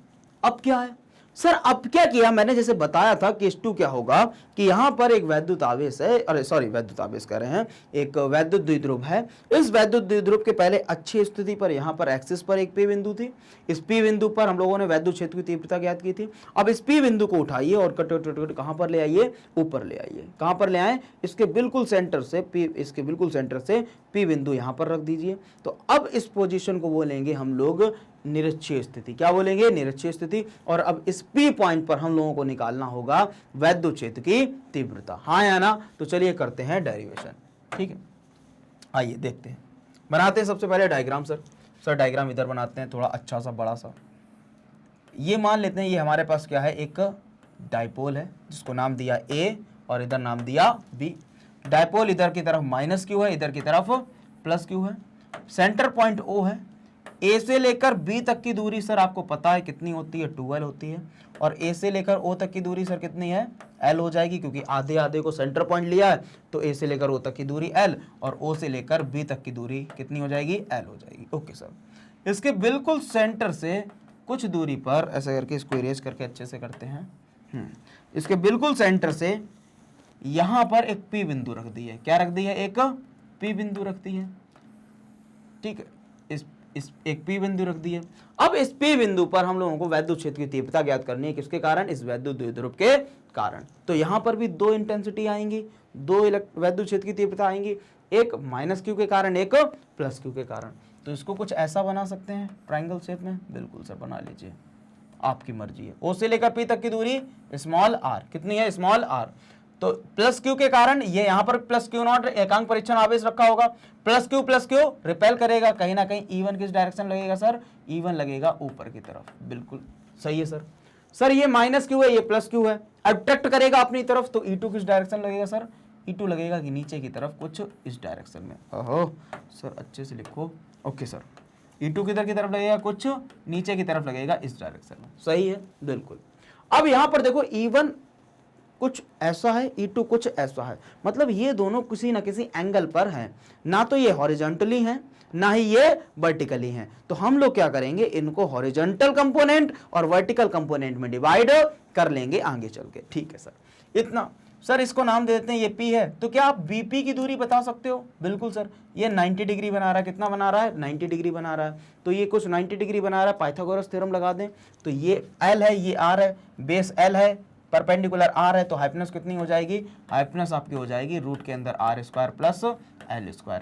जो BP है वही सेम क्या हो जाएगी आपकी? AP भी हो जाएगी। मैं यहां पर लिख सकता हूं कि sir AP equals to BP, that is root के अंदर r² प्लस L²। कोई दिक्कत परेशानी नहीं सर, कोई दिक्कत परेशानी नहीं। और मान लेते हैं ये वाला जो पॉइंट है वो थीटा डिग्री पर झुका हुआ है। ओके सर, इतना तो मान लिया। अब बढ़ते हैं हम लोग नेक्स्ट क्वेश्चन की तरफ। नेक्स्ट मतलब क्या होगा? नेक्स्ट स्टेप क्या होगी? हमने बताया E1 निकालना पड़ेगा। क्या निकालना पड़ेगा आपको? E1 निकालना पड़ेगा। E1 निकालने से पहले मुझे इस E1 को दो कंपोनेंट में डिवाइड करना होगा, एक हॉरिजॉन्टली और एक वर्टिकली। तो इस वाले पे हम लोग सबसे पहले डायग्राम ही बना लेते हैं। जरा उसका भी डायग्राम बना लीजिए, देखिए जरा। मान लेते हैं ये एक पॉइंट है हमारे पास कुछ इस तरीके से, ठीक है, और ये पॉइंट है, यहाँ पर ये P पॉइंट है। इधर की तरफ E1 जा रहा है और इधर की तरफ E2 है। क्या है? इधर की तरफ E2 है। ठीक, अब इस E1 को हम लोग हॉरिजॉन्टली और वर्टिकली कंपोनेंट में डिवाइड करेंगे। ये एंगल अगर ये थीटा है तो यहाँ पर भी ये जो एंगल आएगा वो भी कितना होगा? थीटा होगा। ठीक, तो एक तो ये हॉरिजॉन्टल हो जाएगा कंपोनेंट और एक क्या हो जाएगा? वर्टिकल हो जाएगा। मतलब यहां पर भी हम लोग लिख देते हैं E1 और यहां पर भी लिख देते हैं E1। अब बस फर्क ये है कि किसके पास cos थीटा आएगा, किसके पास sin थीटा आएगा। तो ये यहां पर थीटा एंगल बना रहा था, कितना बना रहा था? Theta angle. तो जिसके पास एंगल के जो पास वाला होता है वो cos थीटा होता है और जो एंगल के दूर होता है वो sin थीटा होता है। तो सर ये आ गया E1 cos थीटा और ये एंगल के दूर है तो ये क्या आ जाएगा? E1 sin theta. इतना समझ में आया? बिल्कुल सर। ऐसे ही E2 एक वर्टिकल कंपोनेंट हो जाएगा और एक हॉरिजॉन्टल कंपोनेंट हो जाएगा इसी डायरेक्शन में। तो यहाँ पर भी हम लोग लिख दें E2 और यहाँ पर भी लिख दें E2। सेम एस, अगर ये थीटा है तो ये वाला भी थीटा होगा। थीटा के पास वाला cos थीटा, तो ये हो गया E2 cos थीटा। थीटा के दूर वाला ये हो गया E2 sin थीटा। अब यहाँ पर देखना E1 sin थीटा ऊपर की तरफ, E2 sin थीटा नीचे की तरफ। कहीं ना कहीं मैग्नीट्यूड में, परिमाण में इक्वल हैं, बराबर हैं, लेकिन दिशा इन दोनों की कैसी है? विपरीत है। तो ये एक दूसरे से क्या कर देंगे? कैंसिल आउट कर देंगे। एक दूसरे को क्या कर देंगे? कैंसिल आउट कर देंगे। लेकिन E1 cos थीटा इस डायरेक्शन में, E2 cos थीटा भी इस डायरेक्शन में। परिमाण में तो सेम है लेकिन इनकी जो दिशा है वो भी समान है। तो ये दोनों आपस में क्या कर देंगे? ऐड हो जाएंगे। क्या कर देंगे? ऐड हो जाएंगे। तो हम दोनों क्या करेंगे? E1 और E2 को क्या करा देंगे? ऐड करा देंगे। समझ में आया? जल्दी से डायग्राम का स्क्रीनशॉट लीजिए, फिर हम लोग बढ़ते हैं, इसका डेरिवेशन करते हैं। ले लिया? ओके सर, बढ़ते हैं आगे। कहीं ना कहीं अब आप लिखेंगे E1 cos थीटा लिखेंगे और E2 cos थीटा लिखेंगे। ठीक है सर, बढ़ते हैं नेक्स्ट स्लाइड पर आ जाओ। तो निकालते हैं सर, पहले सबसे E1 निकालते हैं। ओके, E1 इक्वल्स टू क्या आ जाएगा? 1/k लिख लें यहाँ पर। बिल्कुल sir, k equals to KQ upon, दूरी क्या थी E1 की? E1 की दूरी क्या थी? r² होता था। E1 की जरा इधर दूरी देखो, E1 देखते हैं। E1 की दूरी BP है। कितनी है? BP है। तो यहाँ पर कर देते हैं BP का स्क्वायर, BP का स्क्वायर डॉट यहाँ पर cos theta. Okay sir, E1 equals to रख दें जरा के क्यू अपॉन बीपी की वैल्यू कितनी आई, रूट के अंदर R square plus L square का whole square dot cos theta. Root से स्क्वायर कट जाएगा, बिल्कुल सर। तो E1 equals to K Q upon R square plus L square dot cos theta. इतना आ गया E1 की वैल्यू। इक्वेशन डाल दो पहली। इसके बाद E2 की वैल्यू देखो जरा, के क्यू अपॉन A2 की क्या करेंगे, AP का स्क्वायर करेंगे। क्या करेंगे, AP का स्क्वायर डॉट कॉस थीटा। तो E2 equals to K Q, AP कितना था, समान था, मैंने बोला BP जो है वो AP के इक्वल है, कहीं ना कहीं रूट के अंदर R square plus L square का whole square dot cos theta. हाँ या ना, बिल्कुल सर। इसके आगे क्या करेंगे, अब जरा इसको स्क्वायर को हटा दें, तो E2 equals to K Q upon R square plus L square dot cos theta. मैंने बताया E1 और E2 निकल आए। अब क्या कर देंगे, दोनों को ऐड कर देंगे, क्योंकि E1 की डायरेक्शन भी ऐसी, E2 की भी डायरेक्शन भी ऐसी। तो रिजल्टेंट जो E आ जाएगा वो क्या आ जाएगा, E equals to E1 plus E2। तो कर देते हैं E इक्वल्स टू क्या बोलोगे, E1 cos theta plus E2 cos theta. Cos theta common है तो क्या कर दें, E equals to E1 plus E2 और इधर ब्रैकेट में ऐसे करके लिख दो कॉस थीटा। बिल्कुल सर। सर E1 की वैल्यू कितनी है, रखो जरा E1 की वैल्यू इक्वेशन फर्स्ट से, K Q upon R square plus L square. Sir E2 की वैल्यू कितनी है, के क्यू अपॉन सेम है R square plus L square. Sir cos theta की वैल्यू कैसे निकालें, आ जाओ जरा पीछे वाले डेरिवेशन में, तभी मैंने डायग्राम यहाँ पर अलग से बन पाया था। यहाँ पर देखो सर कॉस थीटा की वैल्यू कैसे निकालें, फॉर्मूला क्या होता है, पाकिस्तान बंजर पड़ा, हिंदुस्तान हरा भरा। सर कॉस थीटा मतलब बेस अपॉन हाइपोटेनस, बेस कितना है, एल है, तो हम लोग बोलेंगे cos theta equals to base है एल, हाइपोटेनस कितना आया, रूट के अंदर R square plus L square. क्या हम कॉस थीटा की जगह रख सकते हैं एल अपॉन रूट के अंदर R square plus L square, बिल्कुल सर रख सकते हैं। तो रख दीजिए, तो यहाँ पर क्या रख देंगे, यहाँ पर एल अपॉन रूट के अंदर R square plus L square, सही है। और ये पूरा था ब्रैकेट के अंदर, तो मैंने ये ब्रैकेट के अंदर कर दिया। ये सेम है तो इसको 2 लिख सकते हैं, बिल्कुल सर। तो E equals to 2 K Q upon R square plus L square dot L upon root को अगर हटाएंगे तो मैं ऐसा लिख सकता हूं R square plus L square की पावर 1/2, बिल्कुल सर लिख सकते हो। Q इंटू 2L एक साथ लिख सकते हैं, Q ये 2 है, ये L के पास भेज दो, तो लिख के दे क्या आएगा हमारे पास, सर E इक्वल्स टू के अपॉन यहां पर कर दें Q into 2L whole upon इधर क्या हो गया था R square plus L square, और जरा देखते हैं यहां पर Q इंटू 2L को एक साथ कर दिया, इसकी पावर 1 है, इसकी पावर 1/2 है, जरा ऐड करो, बेस सेम है, तो 1 प्लस 1/2 कितना हो जाएगा, 3/2। क्या मैं डायरेक्ट पावर लिख सकता हूं 3/2, बिल्कुल sir. Sir Q into 2L क्या हो जाएगा, सर Q इंटू 2L तो हमारा P हो जाएगा, P हो गया, तो R square plus L square की पावर 3/2। अब वही कॉन्सेप्ट, क्या हमें पता है कि आर हमारा बहुत बड़ा है, एल बहुत छोटा है, अगर बहुत बड़े में से कोई चीज घटा दी जाए तब भी कोई फर्क नहीं, और कोई बहुत बड़े में से कोई चीज ऐड कर दी जाए तब भी उस पर कोई फर्क नहीं, तो हम लोग क्या बोलेंगे कि जो आर है हमारा बहुत बहुत बहुत ज्यादा बड़ा है एल से, तो एल को हम लोग क्या कर देंगे, निगलेक्ट कर देंगे। क्या के की जगह मैं वैल्यू रख दूं वही वाली 1/4πε0 Q1 Q2, अरे Q1 नहीं 1/4πε0 P अपॉन, तो यहां पर क्या बचा आर स्क्वायर की पावर 3/2। हाँ या ना, इस 2 से ये वाला 2 कैंसिल आउट हो गया, तो E equals to 1/4πε0 dot P upon R cube. Students ये क्या आ गया आपका, ये आ गया आपका निरक्षीय स्थिति पर वैद्युत क्षेत्र की तीव्रता किसके कारण, वैद्युत द्विध्रुव के कारण। तो जल्दी से समझ में आया, मैं पीछे कर देता हूं आपको स्क्रीनशॉट लेने के लिए। सबसे पहले इस डायग्राम का स्क्रीनशॉट लीजिए जल्दी से, ठीक, समझ में आया, बहुत सिंपल बहुत इजी। फिर इसका स्क्रीनशॉट लीजिए, ले लिया स्क्रीनशॉट, ओके स्टूडेंट्स।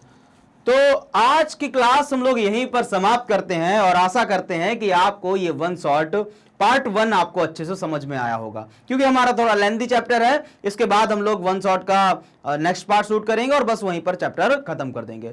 तो ये पूरे 2 पार्ट में हम लोगों का वन शॉट आएगा और आशा करते हैं आपको बहुत मजा आया होगा इस वन शॉट में। हाँ या ना? ओके, ऐसे ही इंटरेस्टिंग वीडियोस को देखने के लिए आप magnet Brains Hindi medium and English medium की यूट्यूब चैनल पर भी विजिट कर सकते हैं, एप्लीकेशंस पर भी और वेबसाइट पर भी। Students, Magnet Brains Hindi medium and English medium provide कराता है आपको सीबीएसई बोर्ड के साथ साथ Delhi board, Bihar board, UP board, MP board, Rajasthan board, Vedic maths, crash course and spoken English की भी क्लासेस, वो भी हाई क्वालिटी एजुकेशन में, बिल्कुल 100% फ्री में। Students, Magnet Brains Hindi medium and English medium e notes and e books की भी फैसिलिटीज प्रोवाइड कराता है, जिसको आप अवेल कर सकते हैं। लिंक डिस्क्रिप्शन बॉक्स में दे रखी है। स्टूडेंट्स, वीडियो को ज्यादा से ज्यादा लाइक करें, शेयर करें एंड चैनल को सब्सक्राइब करना ना भूलें। और नेक्स्ट वीडियो की अपडेट के लिए Facebook, Instagram, Twitter, Telegram and WhatsApp पर भी फॉलो जरूर कर लें। मिलते हैं नेक्स्ट क्लास में, नेक्स्ट वन शॉट वीडियो में। तब तक के लिए जय हिंद, जय भारत।